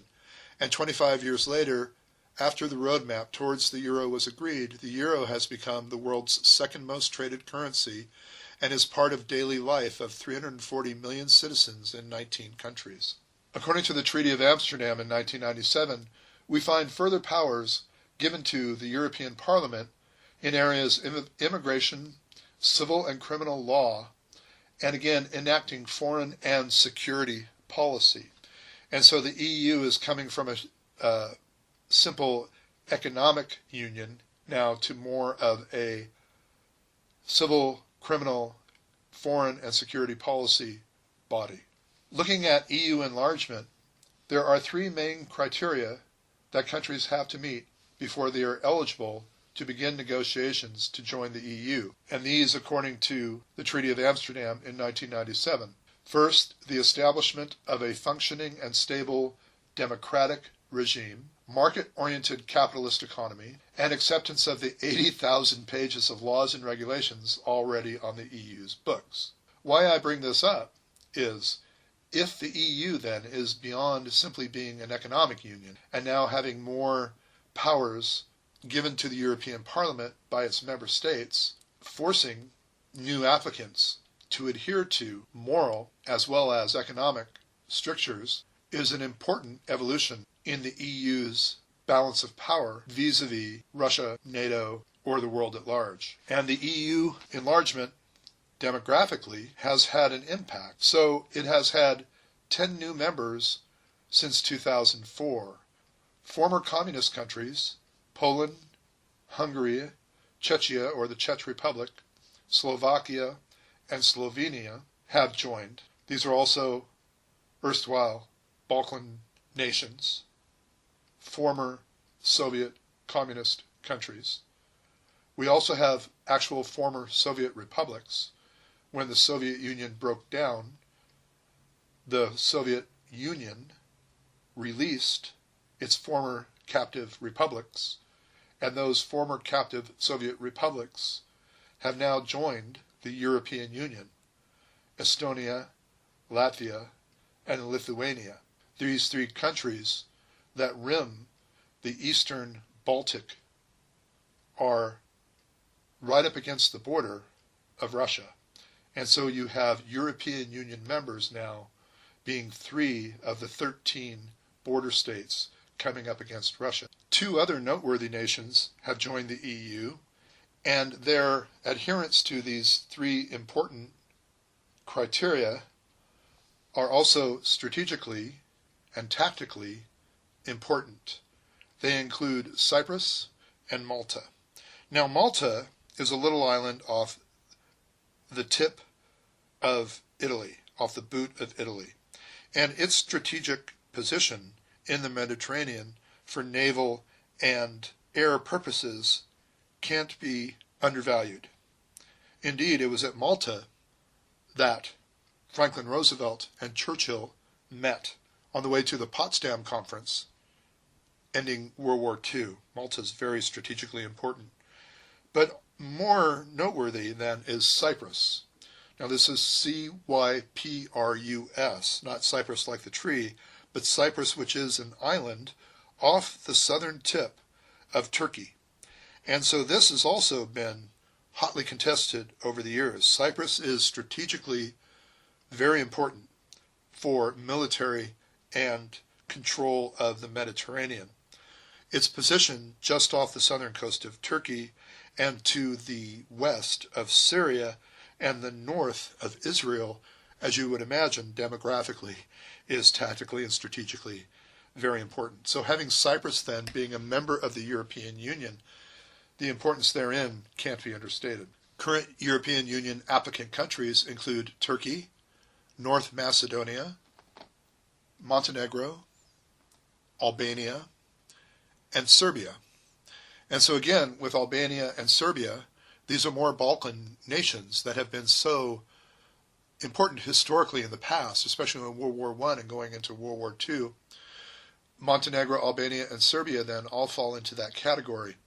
North Macedonia, which has only recently been recognized as a breakaway province of Greece, and Turkey, with Prime Minister Erdogan and his populist approach, are struggling in their application to the EU by virtue of the need to establish a functioning and stable democratic regime, a market-oriented capitalist economy, and acceptance of all the EU laws and regulations. So if Turkey is going to be a successful applicant, it needs to change its regime to reflect these moral and ethical strictures. So then looking at the European Union with its current members, its official candidates, and the recognition of potential candidates finds a very large block of Europe. Looking at this slide, you will see that the dark blue, the light blue, and the very light blue all represent a united economic union that is based on democratic values and popular referenda. If we're looking at the European Union in its relation then to Russia, we can see very clearly why Russia might be concerned about the march forward of the European Union.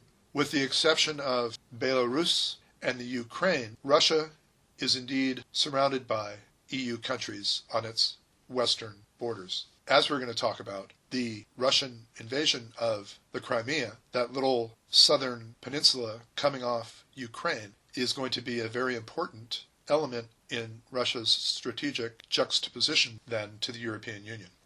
So we look at the European Union then, having understood its background, its birth, and its growth, to look at its governance, i.e. to its institutions and its functions. In the European Union, we have a constant evolution, with the exercise of some sovereignty, the results of the treaties then that have created it. EU institutions, we would argue, are in constant evolution. Really, we're talking about the balance of power among the institutions and a democracy deficit as it's becoming known in the European Parliament, vis-a-vis the fascist and populist parties that are beginning to raise their head again in Europe and are thus being popularly represented in the European Parliament. We understand that the EU institutions are dense and complex, and actually they are a triangle of institutions plus what we call the courts. And so the triangle of institutions in the governance of the European Union, in its institutions, and thereby in its functions, include the European Parliament, which is elected by the peoples of the member states, the Council of the European Union, which represents the governments of the member states, and the European Commission, which is the driving force, the agenda setter, and the executive body of the European Union, and it is answerable to the Parliament and the Council. And so, holding this model, going forward in our studies, we begin then looking at the European Parliament. And so the European Parliament has 736 seats allocated among the member states. The European Parliament elects its own president, and it has 19 permanent committees to do the bulk of the hard work. The European Parliament is reflective of European-led party groups. The main parties across Europe seem to be European socialists and Christian Democrats. So whether you're in Italy or France or Spain or Portugal or Finland, you'll find roughly equivalent parties representing the goals and ideals of what we call European socialists and Christian Democrats. There is a general commitment to social market economies, understanding that there really can be no substitute for the market, and allowing, to some extent, for welfare state programs and negotiated decisions. We'll come back to this. What happens when a nation gets in trouble, a la Greece or Italy or Spain about 4 or 5 years ago? Where does the European Union step in? How and why? And so then the next step, the Council of the European Union, is the institutionalization of regular meetings of the EU heads of state and of government. And so the Council of the European Union is actually made up of the heads of government or the heads of state of the individual European nations. And so the French president, the Italian president, heretofore the Prime Minister of Great Britain, the President of Ireland, they personally then represent their countries on the Council of the European Union. So the Council of the EU then is the Board of Trustees. It seeks to supplement the strategic capacities of this triangle of institutions. So they usually have 2 summits during each 6-month presidency of the Council of Ministers. And so, furthermore, the European Commission proposes EU legislation. The Commission oversees and monitors the implementation of EU policy, making sure that there is a transposition of EU law into national statute. That is one of the requirements of becoming an EU member. It's part of that 80,000 pages of rules and regulations. When the EU passes a law, a national statute must be put into place in each of the individual countries reflecting that EU law. And the Commission is considered the guardian of the treaties and is intended to agitate for the future of European integration. There is a presidency of the Council. This position rotates among member states every 6 months. That person oversees the Council-Commission relationships, coordinates the Council-Parliament interactions, presides over and prepares the European Council summits, and speaks for the EU externally on foreign policy matters, those accepting trade. And so the European Commission's duties include the administration of EU competition policies. They administer the common agricultural policy. They administer structural funds. They play a role in environmental policy. They play a role in research and development strategies and programs. They regulate workplace health and safety rules drawn up by the EU budget.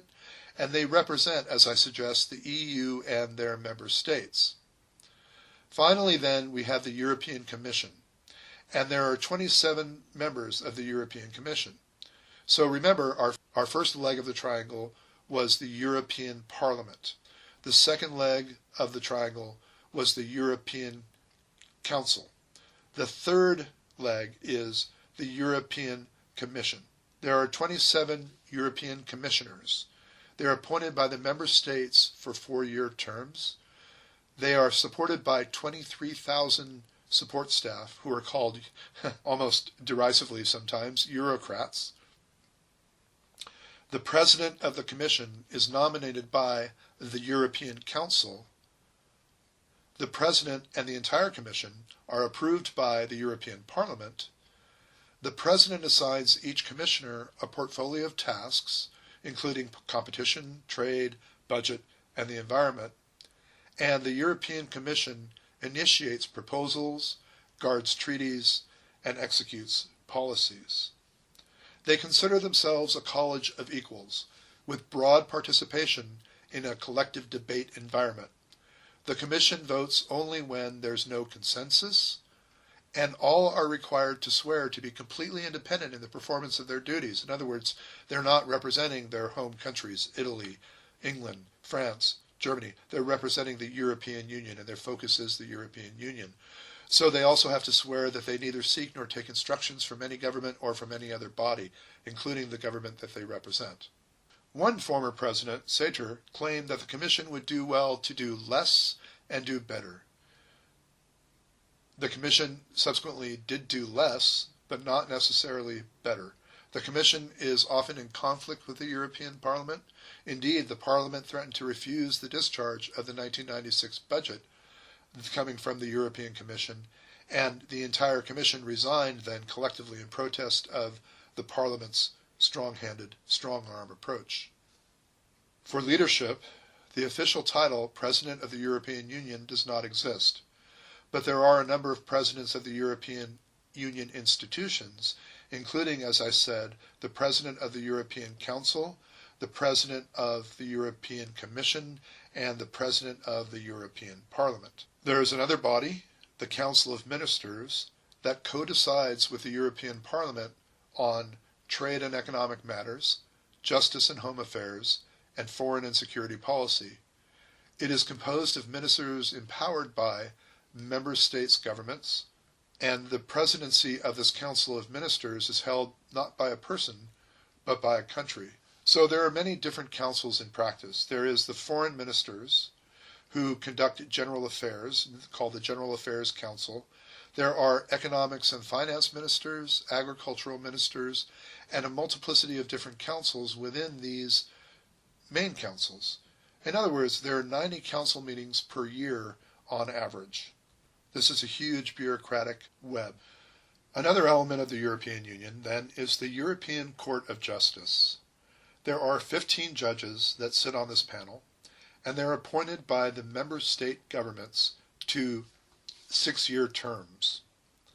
There are also 9 advocates general, whose job it is to review cases, to provide legal opinion to the judges, although they do not rule on fundamental legal matters. Furthermore, the European Court of Justice holds a plenary session when dealing with matters brought by EU institutions or individual member states.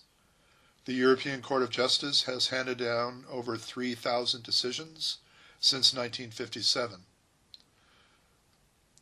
One of its most important decisions had to do with European citizenship. What does it mean to be a citizen of the EU?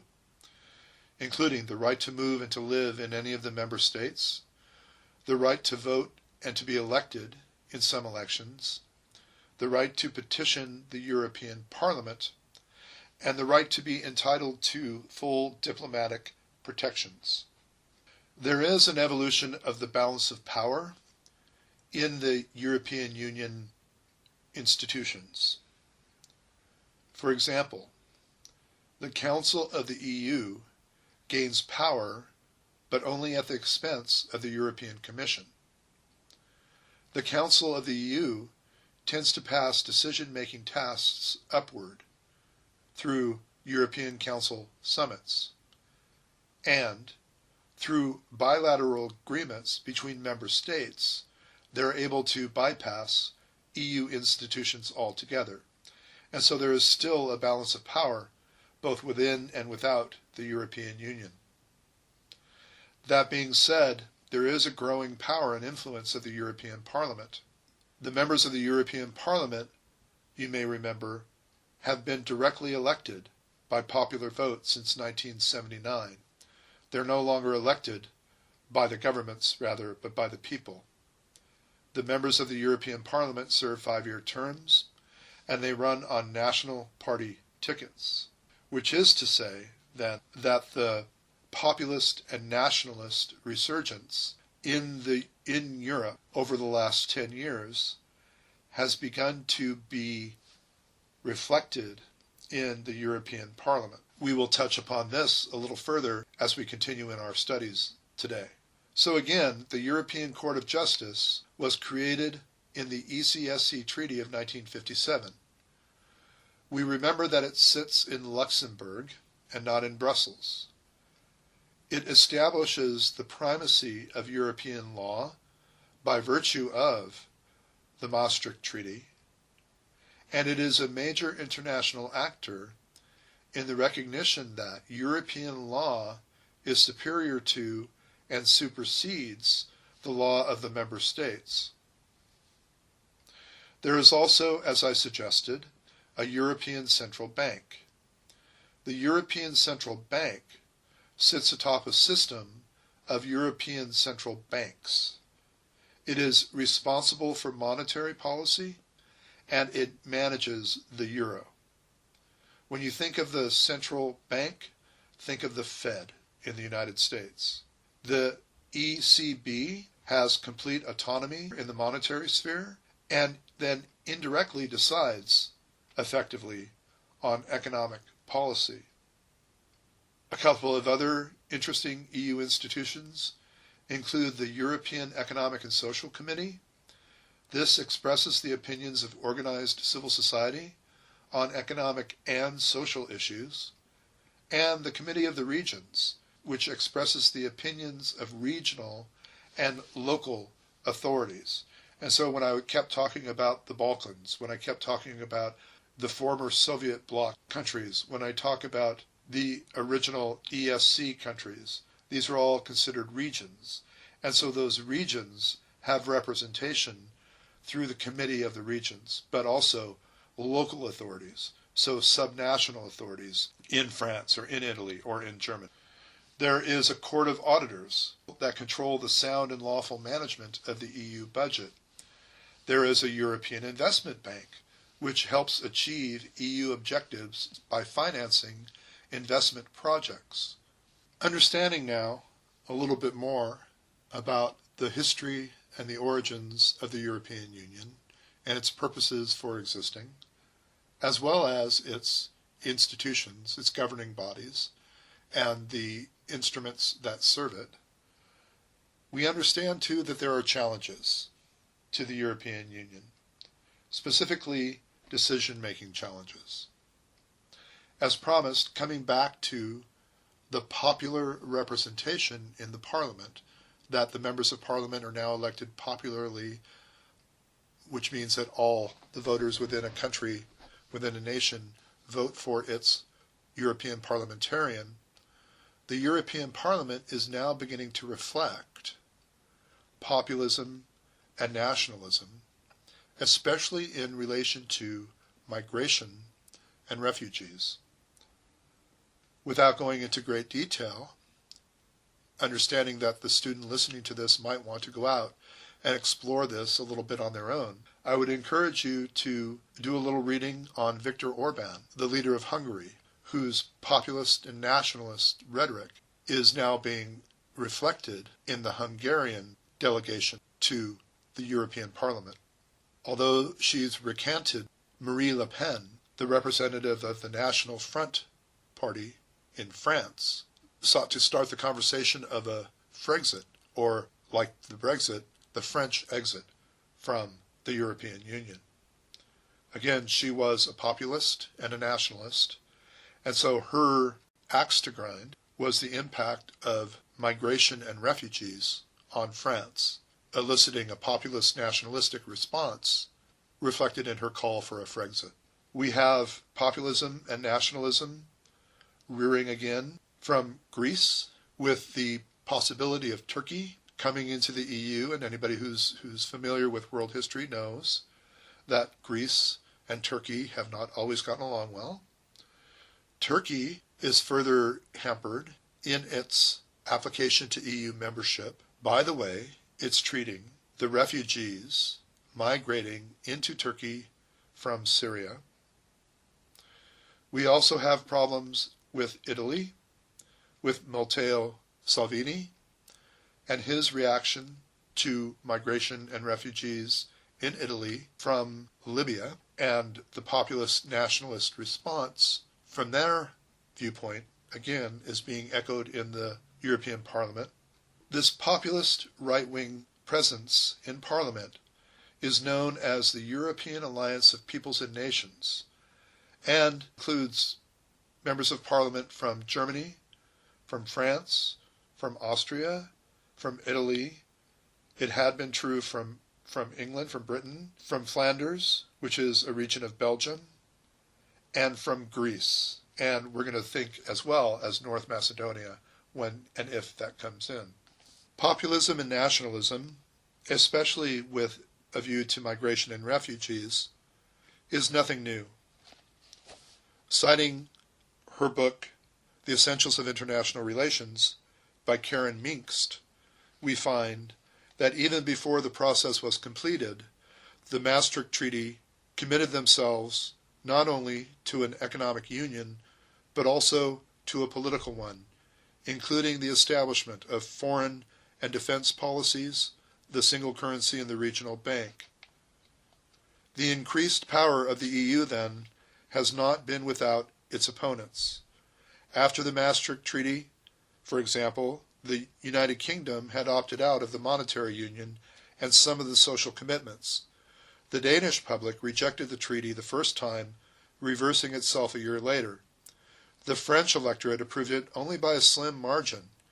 These events signal to European leaders that, although European public supports the idea of economic and political cooperation, it also fears a diminution of national sovereignty and is reluctant to surrender democratic rights by placing more power in the hands of bureaucrats and other non-elected elites. And so populism and nationalism rearing its head in the European Parliament is nothing new. When we were talking about how these treaties were passed, they weren't passed quickly or lightly. There was a lot of debate and a lot of contention, especially about sovereignty and nationalism. And we know that those are basically inherent, founded in a populist, protectionist mind frame. In his book, World Politics, Trend and Transformation, Charles Kegley says, disagreement persists over the extent to which the EU should become a single, truly United States of Europe. Debate continues over how far and how fast a process toward pooled sovereignty should proceed, and several efforts to further integrate the countries of Europe have met with resistance. As we suggested a moment ago, the Danes rejected the Maastricht Treaty in 1992, the Irish rejected the Nice Treaty in 2001, and the French and the Dutch both rejected the EU Constitution in 2005. The leaders of the 27 member states agreed to a final draft of the most recent initiative, what they're calling the Lisbon Treaty, in October of 2007. It was presented as an international treaty that would streamline the decision-making process for the EU by creating a full-time president and a single foreign policy chief to represent the EU governments as a whole. It would also discard national vetoes in a number of areas, change members' voting weights, and give the European Parliament additional powers. While proponents of the Lisbon Treaty argued that institutional reform is critical if expansion is to continue and Europe is to be a unified global power that can balance other major powers, resistance within the EU indicated that many were satisfied with the status quo. The detractors remained reluctant to pursue deeper political integration and further constrain the pursuit of individual national interest, and concerned about the extent to which the EU decision-making process is actually democratic. Ratification of the Lisbon Treaty was required of all 27 member states for it to go into force, and it was initially anticipated before the end of 2008. However, the Irish initially rejected the treaty in a national referendum, leading to speculation that there was not sufficient popular support for a federal Europe, a truly federal Europe. This decision was reversed during a subsequent referendum in October of 2009, with the final ratification by the Czech Republic. The Lisbon Treaty became law on December 1, 2009. The Belgian Henry Van Rompuy became the EU's first full-time president and began his first official working day on January 4, 2010. These issues will be debated in the future, says Mr. Kegley, and only time will tell how they will be resolved. That said, the EU represents a remarkable success story in international history. Who would have expected that the competitive states that had spent most of their national experience waging war against one another would put their clashing ideological and territorial ambitions aside and construct a Europeanness identity built on unity and confederated decision-making. Two sides of the coin, looking at the makeup of the European Union and the reflection of the European Union in populism and nationalism resulting from migration and refugees, looking to a total integration of Europe as a federated unit. Another challenge facing the European Union is its relationship with NATO. With President Trump and his administration, the emphasis on NATO has ostensibly been reduced. President Trump seems to not fully value the purpose of NATO, perhaps, or the contribution of other NATO member states toward its funding or its coordination. That being said, between NATO, the North Atlantic Treaty Organization, and the European Union is that they are essential partners who share common values, strategic interests, and a majority of member nations. In the last 2 years, the two organizations have developed closer cooperation, focusing on concrete results and improved security for European citizens. In her book, Madam Secretary, former Secretary of State Madeleine Albright talks about NATO. She says, in the early 1990s, Central Europe was seen by many Americans as a mysterious collective characterized by medieval castles, spicy sausages, and an insufficient supply of vowels. In truth, each of these countries has its own history, culture, and language, each its own pantheon of heroes and adversaries, each its own sense of having, at one time or another, been betrayed. For centuries, these nations were fought over, carved up, and subjugated by their powerful neighbors. After World War I, Woodrow Wilson's 14 points gave them their independence. After World War II, Soviet imperialism snatched it away. Between the 1940s and the 1980s, the Iron Curtain blotted out the light so that nothing grew. Now the light was back, and freedom could flourish, but so could the roots of past grievance. There was a danger that old fault lines would reopen through the region, tempting demagogues, inflaming fears, and prompting efforts to achieve security by force. When the Berlin Wall crumbled, expectations soared. The newly free nations, wanting to rejoin the West quickly, soon became disappointed with the pace of their progress. Some nations had expected to be welcomed almost immediately into the European community and into NATO. Some had hoped for a new Marshall Plan to ease their economic transitions. America and its allies had provided assistance, but not enough to keep unemployment from rising and living standards from plummeting. Central Europeans felt let down and complained that only East Germany, reunited with its other half, had truly been admitted to the West, while the rest of the region had been asked to sit in various institutional waiting rooms. In June of 1993, the Clinton administration approved a new policy towards Central and East Europe designed to bolster democracy, reduce trade barriers, and reward nations undertaking economic reform. We also developed 4 principles to guide our policy toward NATO, the institution countries in the region most desired to join. First, we believe NATO had to remain at the center of the European security system. No other institution had comparable clout. Second, it was only fair that NATO should open its doors to the new democracies, provided they meet the same political and military standards of the other members. Third, we should use the prospect of joining NATO as an incentive for countries in the region to ensure civil command of their armed forces, liberalize their economies, and respect the rights of minorities. Finally, NATO enlargement should occur gradually.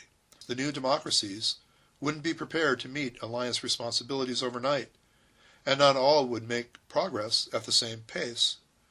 An open and deliberate process which would help reassure Moscow that NATO's enlargement to the east would be a step toward Russia and not against it.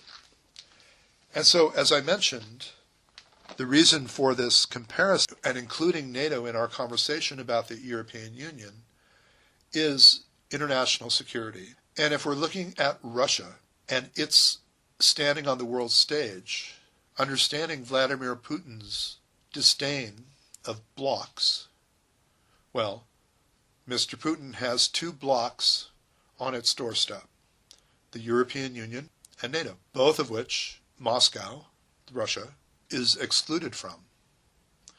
So the rise of the EU and the further development of the EU, the rise of NATO, the coordination and tightness of the allies within NATO is a challenge to Mr. Putin. Anything that Russia can do, then, to lessen the watertight nature of the European Union or of NATO would be tactical and strategic. So, looking at security, then, we understand NATO as a key element in and with the EU on the national security stage. That being said, NATO's door remains open to any European country in a position to undertake the commitments and obligations of membership and contribute to security in the Euro-Atlantic area. As we know, since 1949, NATO's membership has increased from 12 to 30 countries through 8 rounds of enlargement. Currently, 3 partner countries have declared their aspirations to NATO membership: Bosnia and Herzegovina, Georgia, and the Ukraine. The Republic of North Macedonia became the latest country to join the alliance on March 27th of 2020. So Georgia is where Stalin was from. It was part of the Soviet Union. It was a Soviet Federal Republic, part of the Soviet Union. But now Georgia belongs to NATO. The same with Ukraine. And so understanding Vladimir Putin's drive into the Crimea, which had erstwhile been a Ukrainian territory, but now belonging to Russia as a part of the Russian Federation, we understand that NATO is a challenge then to Mr. Putin, along with the European Union. And so really, we're talking about security challenges.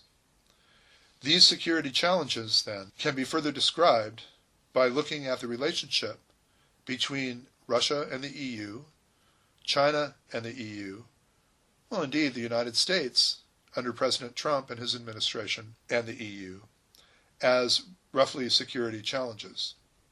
While building a unified approach in countering Russian security initiatives is a major priority, it remains a challenging exercise that has yet to overcome the different geopolitical consideration of the EU member states in an environment where militarization, populism, and nationalism are gradually intensifying. For our international political economy class, we have studied security as a structure on the world stage in Chapter 9 of our book, Introduction to Political Economy, by David Balam. We understand now a little more of the key terms: balance of power, the North Atlantic Treaty Organization, the Warsaw Pact, massive retaliation, Cuban Missile Crisis, neoconservatism, weapons of mass destruction, and deterrence. We also look to Russia through our case study and all that we learned there, as well as to the EU, which, as I suggest, is also reflected in Chapter 12 of our textbook,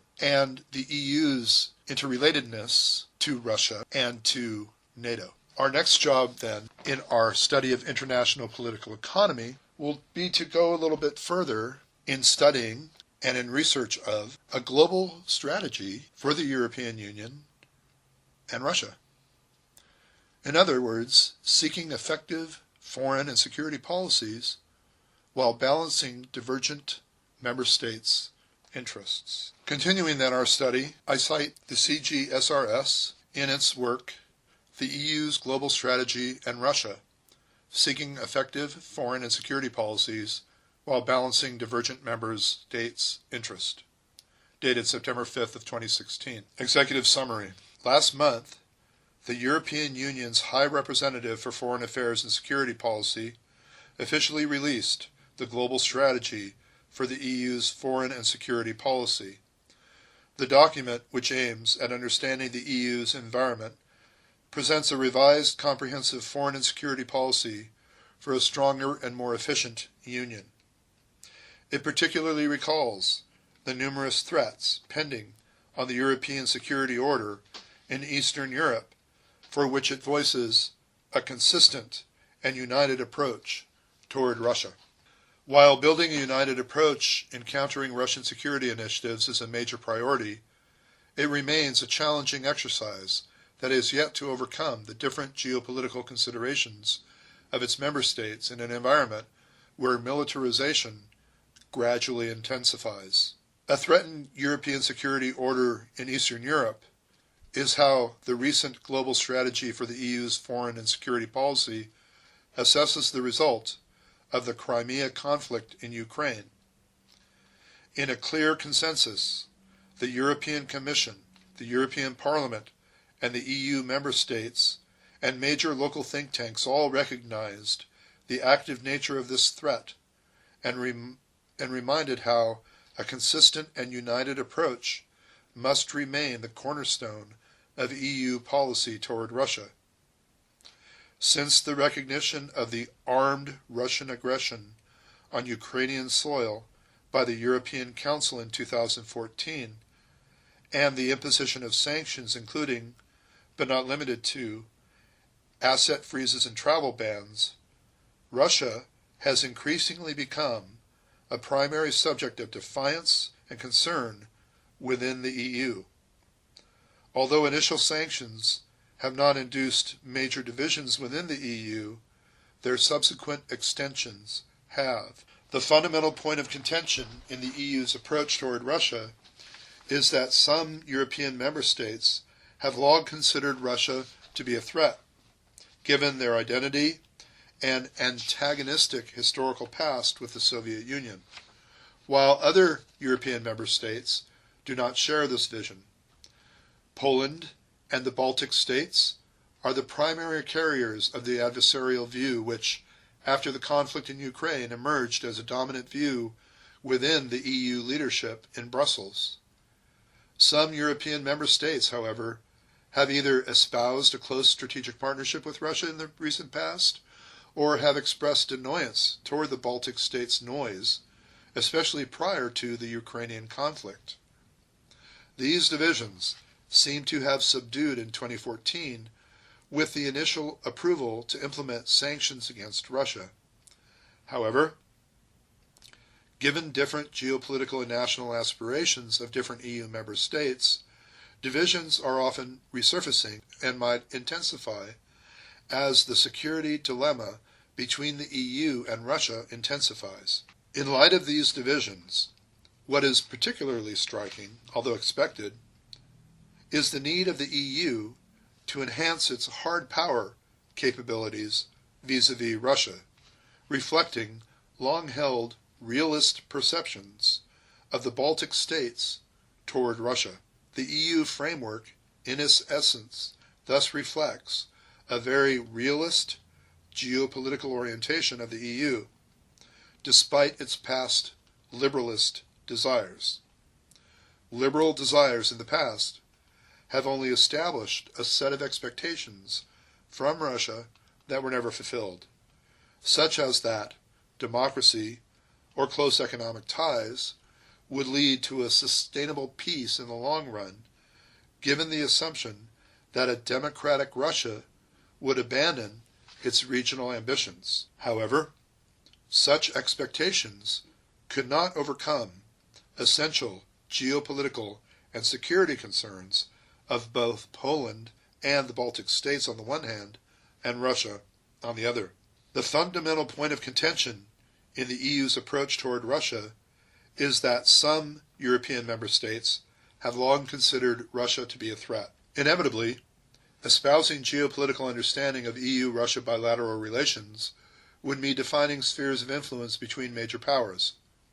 It is within these spheres of influence that we see a competition over territory and resources. As such, no state wedged between the EU and Russia, like Ukraine today or the Baltic states in the past, could expect to closely associate itself both with the EU and Russia, militarily, politically, or economically.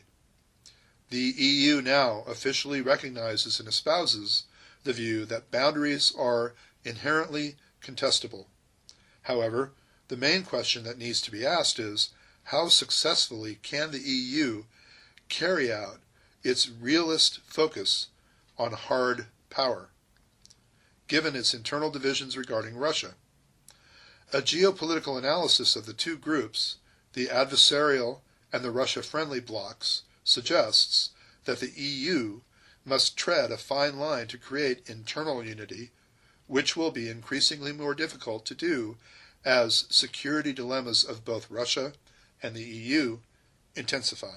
The adversarial bloc, or the countries that never truly experienced any thaw in their relations with Russia, have always in practice followed a very zero-sum interpretation that Russia was fundamentally different from the European and Western civilization, and, as such, it had to be treated as the other. The main concern, however, was not this otherness, but rather the belief that Russia always presented a latent military threat and had expansionist objectives, a view that is inherent in a realist framework. This is not to say that liberal ideas never existed on paper, but rather that security dilemma in an anarchic international system still prevailed in practice. Following recent events in the Ukraine, and as evident in the global strategy for the European Union's foreign and security policy, we can observe that realist geopolitical considerations have not only matured in Poland and the Baltic states, but also in Brussels itself.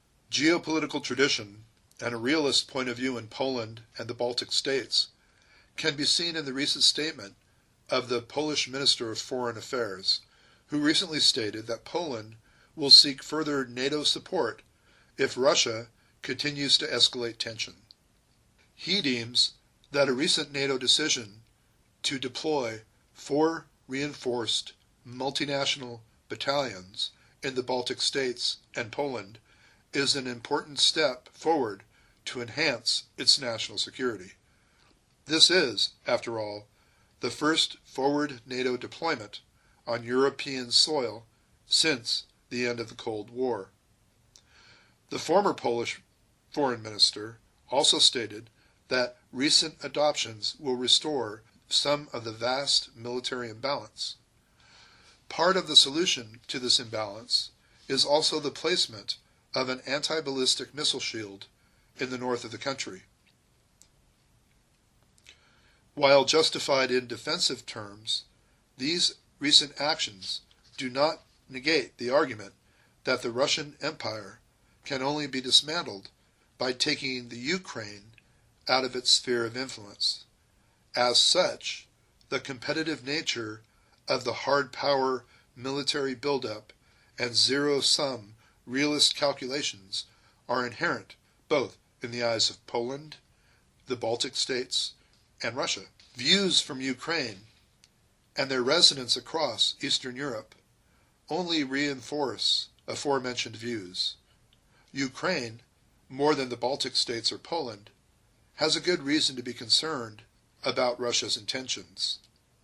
At the beginning of last month, the Deputy Prime Minister of the Ukraine stated that once again Russia is escalating the conflict in the eastern region of Ukraine. Not surprisingly, in the recent NATO summit, support to Ukraine was also discussed. However, President Obama and German leader Angela Merkel agreed to stick to the peace process rather than to shore up Ukraine's defense system, reflecting a concern that NATO might end up engaging Russian forces directly. The Ukraine, in response, stated that it will seek to acquire defensive and lethal weapons through bilateral agreements. Poland and the Baltic states are strongly in support of more direct Western support to the Ukraine, especially through NATO membership. Again, although to a lesser degree than before, Poland and the Baltic states are pushing for a more assertive policy compared to the official policy of the EU and Brussels. Although Poland and the Baltic states are at the forefront of a tough policy against Russia, they are currently not isolated in their views. Sweden and Denmark also support Poland and the Baltic states. In response to Russian actions in the Ukraine, Sweden, for example, has for the first time upped its defense posture by remilitarizing the remote island of Gotland. The primary aim of Swedish buildup is to focus on the Baltic region. Moreover, 2 years ago, Sweden, along with the United Kingdom and Poland, proposed a joint policing mission that would support the Ukrainian regime. The UK, especially, is committed to supporting Ukraine, having signed a defense cooperation agreement that will cover sharing of information on potential threats, participation in joint exercises, training of the Ukrainian armed forces, and cooperation in the field of military equipment. Not surprisingly, the UK was a key member towards a tough stance on its relations with Moscow. With the referendum in the UK to leave the European Union resulting in favor of the Leave side, the adversarial bloc weakened, giving a stronger voice to the Russia-friendly bloc. Overall, the strategy of the adversarial bloc towards Russia is not a case of paranoia, but rather it reflects a typical realist security strategy of minor powers when facing a potentially hostile major power. Namely, the approach of Poland and the Baltic states reflects their use of the EU and NATO as an instrument for pursuing their national interests, in particular with regard to Russia and other post-Soviet states. With the EU membership secured, there was some acceptance of the EU's policies toward Russia. However, to a large extent, Poland and the Baltic states also remained resistant to adaptive pressures from the EU. That is, they did not internalize the EU norms, preferring to keep their attachment to national sovereignty. The Baltic states also pursued a more active policy in Ukraine and Belarus, especially when it came to signing of the association agreement with Ukraine, or lobbying to stop the EU's isolationist policy towards Belarus, which indicates that the motivation was primarily geopolitical and not based on shared norms with these neighboring countries. Specifically, the goal was to deny Russia to maintain its sphere of influence and thus enhance its own security goals. Although no EU member state is ardently pro-Russian, economics and cultural links play an important role in foreign policies of different EU member states, and, as a consequence, some EU member states depend more on Russia culturally or economically than others. Some are simply exercising a different security approach. This group of states, comprising the Russia-friendly bloc, includes primarily Greece and Hungary, but the sentiment is also certainly felt in Italy, Spain, France, Austria, Slovakia, Bulgaria, Cyprus, and Slovenia. There are also states such as Finland that have sour historical experiences with Russia, but whose leadership believes that Russia is not a threat. Greece and Hungary have expressed the strongest desire to accommodate Russia, and are thus the most problematic states for the EU.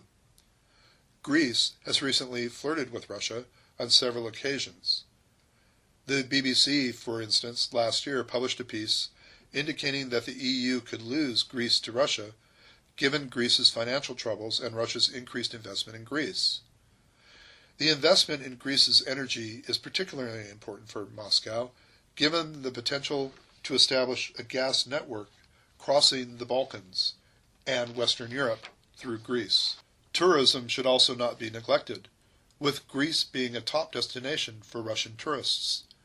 In terms of security, the Greek government was very vocal opposing the sanctions that were imposed on Russia by the EU Council, including an instance a few days ago. In terms of security, the Greek-led government was very vocal opposing the sanctions that were imposed on Russia by the EU Council, including an assistance calling for a partnership with Russia during a NATO summit in Warsaw. In addition, the Greek foreign minister allegedly had strong links with Russian nationalists, while the Greek Minister of Defense is attempting to forge a new partnership with Russia to manufacture rifles in order to prevent the collapse of Greece's defense industry. Hungary is often depicted in the same light as Greece, namely as being an unfriendly friend in the European Union. Currently, Hungary has deep economic links with Russia, especially for developing its energy sector through Russian loans, particularly the Pact's nuclear power plant, while also cooperating with Gazprom. There are also opinions that Viktor Orbán, the Hungarian Prime Minister, is seeking to remodel the Hungarian governance in the image of Russian illiberal democracy. This might stem from his beliefs that Western civilization has failed in its liberal democratic pursuit, and that the new dawn will come from the East. Unlike Greece, Hungary has culturally little in common with Russia, as there is an antagonistic past and a different religion. Similar to Greece, however, Hungary is using Russia primarily for instrumental purposes to gain leverage over the European Union. Among other EU member states, where some official conciliatory stance towards Russia is felt, there are a few notable events. Recently, Italy has attempted to delay the extension of the EU's economic sanctions against Russia by demanding that Brussels review its policy later. The sanctions target Russia's banking and energy sectors, as well as some individuals. The Italian Prime Minister is also more open to the Russian role in the future of Syrian governance. Similar to Italy, Spain is also against further actions that would provoke Russia. Likewise, in Bulgaria, NATO's plans to strengthen its deterrence against Russia by increasing its naval force in the Black Sea are not domestically popular. After all, the Bulgarian parliament nearly passed a motion to abandon the EU sanctions against Russia. It is likely that in case of further EU measures against Russia, that these three states will show further discord with Brussels and the adversarial bloc. Where the heads of state are still reluctant to cede any ground to Russia-friendly views, there are other members of government or opposition which carry views sympathetic to Russia. For instance, German Chancellor Angela Merkel has had a very tough stance on Russia's policy in Eastern Europe, while German Foreign Minister is more friendly towards Russia and has also sought the sanctions to be phased out, as has the new economics minister. Despite Germany having only a few ministers with Russia-friendly views, one can also consider how annoyed German government was when Poland called on its NATO allies to conduct a military exercise, contributing only 400 of its own troops. The Russia-friendly stance in Germany is in line with the former German Chancellor Schröder, who had a very harmonious relationship with Vladimir Putin. As such, Germany may emerge as divided on its Russian policy. If the Russian-friendly bloc within Germany emerges as being more dominant, the United States, as well as many Eastern European states, may deem this outcome as a threat to the Western unity and security. France faces a similar situation. France's lower house of parliament passed a non-binding resolution to lift EU sanctions against Russia, a stance that opposes the policy of its socialist government. Some sources even state that France's National Front received an $11 million loan from a Russian bank in 2014. Some other prominent Eurosceptic parties have been accused of similar operations, such as the Freedom Party of Austria, the Alternative for Germany, the National Democratic Party of Germany, Hungarian Jobbik, Bulgarian Attack, the People's Party of Slovakia, and the Latvian-Russian Union. Allegedly, the key figures in delivering this support were two influential Kremlin officials. It is clear that many internal divisions within the EU can easily be exploited by Russia in order to reduce the impact of hawkish parties and movements in the EU, and thus turn the EU foreign policy to Russia's favor. From Russia's perspective, in a very competitive, zero-sum environment, most means justify the ends, especially when those ends are favorable to Russian interests. That this policy is not mere speculation can be seen in the national intelligence of the United States, who is closely monitoring Russia's clandestine funding of European parties. In some states, even states sympathetic to views that depict Russia as threatening, might be reluctant to join in on any maneuvers that might be deemed as provocative of Russia. Finland, for example, has been lamented as the bear whisperer, being able to disagree with Russia without suffering any wrath. The Finnish foreign minister prefers taking a more cooperative approach toward Russia, and for the moment is not seeking to join NATO. He deems it to be simply just good policy to be in the audience when the big countries are fighting. Likewise, Finland's finance minister stated that the Finnish policy is to be a good middle ground country when it comes to Russia, meaning following its own national economic interests while maintaining solidarity with the rest of the EU. Of particular relevance for this policy is the fact that Russia is the primary export destination of Finnish goods, while Finland is dependent on Russian energy. Thus, it is in the interest of many Finnish businesses to maintain their exports or to host flocking Russian shoppers. The position of the Russia-friendly bloc is also rooted in geopolitics and a realist view of the world. Greece, for instance, is using Russia as leverage against the European Commission over the austerity measures that must be implemented in exchange for bailout funds. As long as Russia provides Greece with investment, and as long as Greece continues to flirt with Russia, Greece can present that it has room for maneuver. The United States is aware of this and can put pressure on the EU to provide Greece with greater debt relief.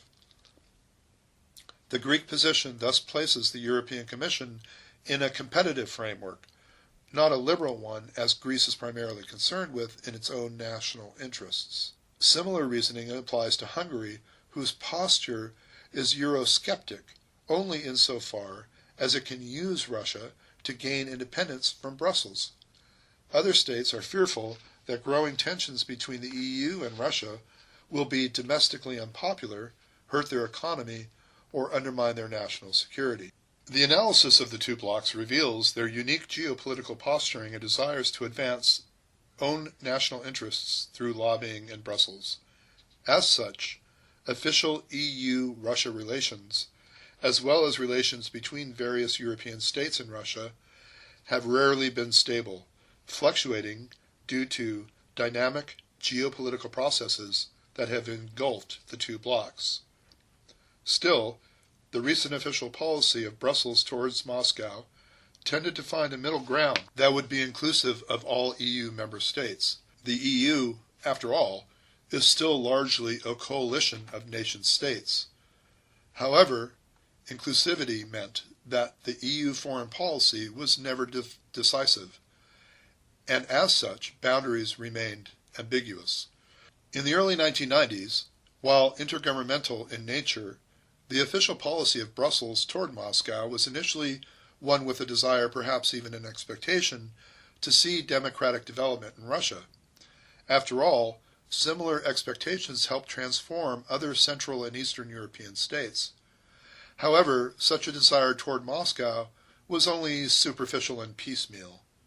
Nor did Moscow show much respect for the European political model, especially after the first wave of NATO enlargement. In fact, as soon as the EU began to expand into the post-Soviet space, it became a threat. Still, Russian and EU relations were quite pragmatic until their growing power dynamics began to clash in the shared neighborhood, Ukraine in particular, with the onset of the Orange Revolution in 2004. Instead of established trade strengthening shared norms and institutions, it soon became a political tool to be used as leverage in increasing zero-sum negotiations. While the adversarial bloc seeks to challenge the very notion of defining spheres of influence and advances the view that national and thus European security can only be established by denying Russia its own sphere of influence, the Russia-friendly bloc is more willing to compromise on EU's regional aspirations for the sake of national ones. It was the EU's failure to support the fledgling Russian state in its transition and subsequent Russian experimental economic but also political models that made it inevitable for Russia to seek an independent great power status with its own sphere of influence and not one subsumed into Western-led norms and institutions. Even later on, it does not seem that the EU was keen on supporting Russia's own project of regional integration, given the lack of formal relations with the Eurasian Economic Union. Facing an independent revisionist Russia that sought to limit EU enlargement, but also other threats such as terrorism, migration, as well as financial crisis, there is no doubt that the EU is now seeking to bolster its foreign and security policy. Autonomy and independence, however, might not be easily achieved. The EU is actually losing influence in the neighborhood. As such, a more meaningful role for the EU is necessary. While issues such as counterterrorism and cybersecurity are generally issues widely recognized as a common threat, they are no longer seen as belonging to the soft power sphere, but rather there is an increasing recognition for the need of hard power tools. This does not mean that EU will have its own army, for any such duplication within NATO will likely be opposed by many European political figures. Moreover, while Brexit is taking place, Brussels had to have limited resources to allocate to issues outside of the EU borders, such as Ukraine. This is a concern for Eastern European states fearful of Russia. Thus, for the time being, the Eastern Partnership Program will be less active given the EU's limited capacity to conduct its own foreign and security policy. The distinct bilateral relations that EU member states from the two blocs pursue toward Russia are perhaps the clearest indication that the EU is severely limited in pursuing a joint strategy. While the adversarial bloc seeks to challenge the very notion of defining spheres of influence, but rather advances the view that national and thus European security can only be established by denying Russia its own sphere of influence, the Russia-friendly bloc is more willing to compromise on EU's regional aspirations for the sake of national ones. Reflecting on the EU's internal obscureness, scholars have identified that the EU as a regional security complex carries with it a deficit of foresight, for it has pursued a conditional policy on market liberalization, democratic societal transformations, right in the sphere of Russia's core interest. From their view, Ukraine is not only one of the top trading partners for Russia, but it also critically conditions Russia's own energy security. Finally, Ukraine is geographically naturally placed as a strategic extension for Russian combat operations. As such, the EU's foreign policy, as a reflection of competing internal blocs and emphasis on norms, have made a coalition with Russia inevitable. This lack of vision regarding its future relations with Russia, but also other parts of its neighborhood, such as the Mediterranean, attribute to the fact that the EU's foreign policy reflects the EU's internal agenda and not sensitivities of the region. In other words, the EU has been out of touch with some societal dynamics taking place in its own neighborhood. Russia, in the meanwhile, will seek to lift the sanctions that were imposed on it by the European Union. The staunchest proponent of sanctions was the UK. Without the UK in the European Union any longer, Russia can expect less overall pressure from the EU. Not surprisingly, the Polish president stated that everything must be done to prevent other countries from leaving the European Union. In addition, Russia can exploit internal EU divisions, and it will certainly do so, if such a move will not backfire and in the end strengthen EU resolve. To that end, Russia's actions will be limited, especially if we take into account that Russia and the EU are still engaged in mutually beneficial economic and financial activities. The EU's global strategy states that Russia has recently undermined European security, but it refrains from the understanding that international politics can be a zero-sum game as typical realist interpretations of world politics. Yet, the fact that there is a need for hard power capabilities reflects the inherent fear of the EU leaders that there are serious limits of soft power and liberal approaches. However, the mere engagement in a geopolitical battle with Russia might be equivalent to admitting that the EU has lost the ideological battle whereby liberal ideas on a cooperative and norms-based international relations can no longer constitute the relations between the two major powers. As such, the EU has entered a new period in its relations with Russia, one in which it will be increasingly difficult to balance between its normative legitimacy and geopolitical reality. Facing numerous challenges and potentially receding American commitments, the EU must at least consider the following policy options. To maintain a policy that will not disproportionately affect either countries fearful of Russia or those more dependent on good EU-Russia relations, unless a compensation can be induced, especially in the energy sector. To maintain a commitment to current levels of deterrence, focusing especially on defensive capabilities. Reliance on offensive capabilities should be minimal.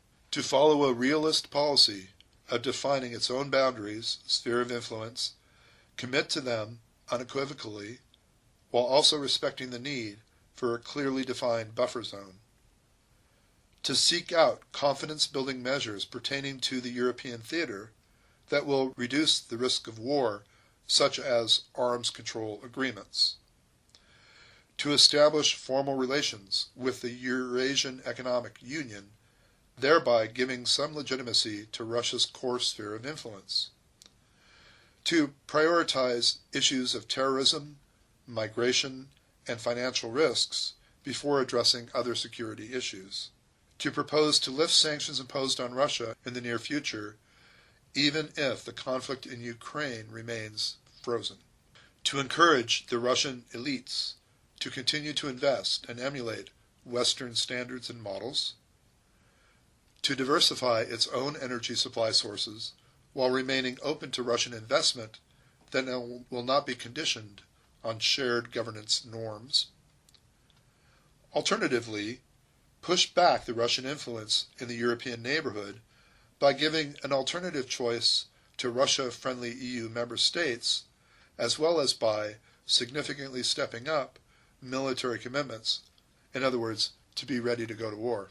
Any approach taken towards Russia, however, is not only limited by EU's own weakness, but must account for the fact that the Russian economy is in trouble. This would not be so worrisome if Russia was not the most important, perhaps most influential, actor in the European neighborhood. According to many Russian experts, Kremlin's perceptions of Western hostility are only getting worse, and it is not clear how long Putin can keep Russia's expenditures afloat. That said, given the EU's light commitment to military expenditures and more important internal problems such as terrorism, a worsening security dilemma carries with it little optimism. For better or worse, Russia's own deteriorating situation will play a vital role in European political and economic decisions. Realist scholars see a potential for conflict among states that challenge the status quo, perhaps even on a global level. Power is inherently linked with revisionism and later reflects a degree of insatisfaction with the prestige, resources, and principles of the system. We can observe revisionist behavior both with the EU and Russia, since they seek to remodel international relations, especially regional relations, that will reflect their own national aspirations and principles. Each is at least somewhat baked by another great power, the US or China. Given the EU and Russia's inherent weakness, yet strong aspirations, there is a sense that demonstration of power is a matter of prestige, both for the EU and Russia, who aspire to be great powers on their own. Scholars describe that Russia, the US, and the EU are not wanting to give up their unilateralism or hegemonic ambitions. In their pursuit of influence, the latter two are bound to clash with Russia. In the classical situation reminiscent of the Cold War era, deterrence must remain one of the most important pillars of the EU strategy. While deterrence is an important component of containing a revisionist Russia, what the EU needs and should enhance through NATO are arms control agreements and confidence-building measures pertaining to the European theater that will reduce the risk of war. After all, deterrence could easily worsen the security dilemma. Russia certainly does not desire a direct confrontation, given its proposal to reduce the risk of air accidents over the Baltic Sea. The EU here can only work through NATO to reach this strategic stability. It cannot work alone. Where the EU can work alone to a degree is at improving economic and political relations that will lead to eventual normalization. Both sides will need to make compromises on issues such as Ukrainian and Georgian security, as well as the status of Crimea. John Mearsheimer, the architect of the theory of offensive realism, believes that liberal delusions and lack of clear boundaries that established Western influence in Ukraine are the cause of deteriorating relations with Russia. In other words, boundaries need to be defined pertaining to agreed-upon spheres of influence. As long as Russia is denied its own sphere of influence in Europe, it will deem the EU as a threat, and the EU will need to respond. If the EU continues to defy traditional prescriptions of clearly defined spheres of influence, then it must take the alternative, costlier policy of pushing back the Russian influence. Moreover, the approach taken by the EU member states seems to reflect a typical security dilemma of small and middle powers. Namely, the EU and NATO frameworks are used primarily for collective bargaining and resource pooling purposes, such as when dealing with transboundary threats and other major powers' military capabilities, such as that of Russia. However, when it comes to issues of particular interest to some European member states, other mechanisms are evoked, particularly bilateral relations. This is why we are seeing some EU member states taking initiatives that challenge the image of a united Europe, or EU. Viktor Orban, again the Hungarian premier, for example, is noted as having stressed the primacy of national sovereignty. For the EU, spearheading a policy of opposing Russia while facing difficult domestic problems is in line with several theories on war, such as the divisionary theory of war and desperation theory. Focusing on a more aggressive foreign policy to compensate for domestic weakness has occasionally been successful in other cases, but is generally considered a risky strategy. By insisting too intensively on a policy that confronts Russia, the EU can alienate and destabilize some of its member states that are close to Russia. However, The opposite is also true. Containing divergent interests within, the EU must maintain good relations both with its Western partners, the Baltic states, but also try and positively engage Russia. However, this will make the EU appear rather weak, for it will appear to lack regional ambitions. Still, the EU, as long as it maintains its socio-economic model, will remain a source of inspiration for Russia. Despite Russia's elites' rhetorical condemnation of the West, they still send their children to Europe and the US. They invest in Western companies and emulate successful Western models. In that sense, there is little reason to believe that Russia desires a direct conflict. While convergence and integration may not be on the agenda either, cooperation is certainly preferable to increasing tensions. Still, fostering trust in light of recent deteriorations over the security understandings will be difficult to do so. If the EU continues to defy traditional prescriptions of clearly defined spheres of influence, then it must take the alternative, costlier policy, one of pushing back Russian influence. To do so, however, it must tackle two issues. First, it must provide Russia-friendly EU member states with a legitimate alternative, especially in the economic sphere. Russia-friendly EU states will be hostile to any policies that will disproportionately burden them compared to the rest of the EU. Second, the EU must step up its military commitments. Several EU lawmakers in the European Parliament stated that the EU needs credibility, and to have it, it must be able to militarily defend its member states. In other words, Europe must be ready to go to war. As the United States continues to withdraw from global leadership that it has assumed for almost 7 decades, even President Obama had stated that the Europeans are, quote-unquote, free riders on the security provided by the American taxpayers. As such, scholar Joachim Bittner believes that NATO's recent saber-rattling is a direct response to its potential decline in Europe. Russia will very likely intervene at one point, given the popular support behind the National Consolidation Project, to try and demarcate its strategic zone of influence, and the EU must be ready to counter that threat without overburdening its North American allies. Russia can also trigger several frozen conflicts at the periphery of the EU, and it can coordinate a different approach to tackling terrorism and instability coming from the Middle East that will negatively impact the EU. As a consequence, the EU in that case must prepare for a costly strategy, one whose goal will be either to defeat or transform Russia. Up to this point, the realist framework has successfully forecasted the current scenario in Europe, defined by ambiguous boundaries that are propelling the EU and Russia to clash. While this alternative policy will certainly destroy the stability that many Europeans have become accustomed to, the EU's failure to more substantially engage Russia and more clearly define boundaries will likely result in increased tensions.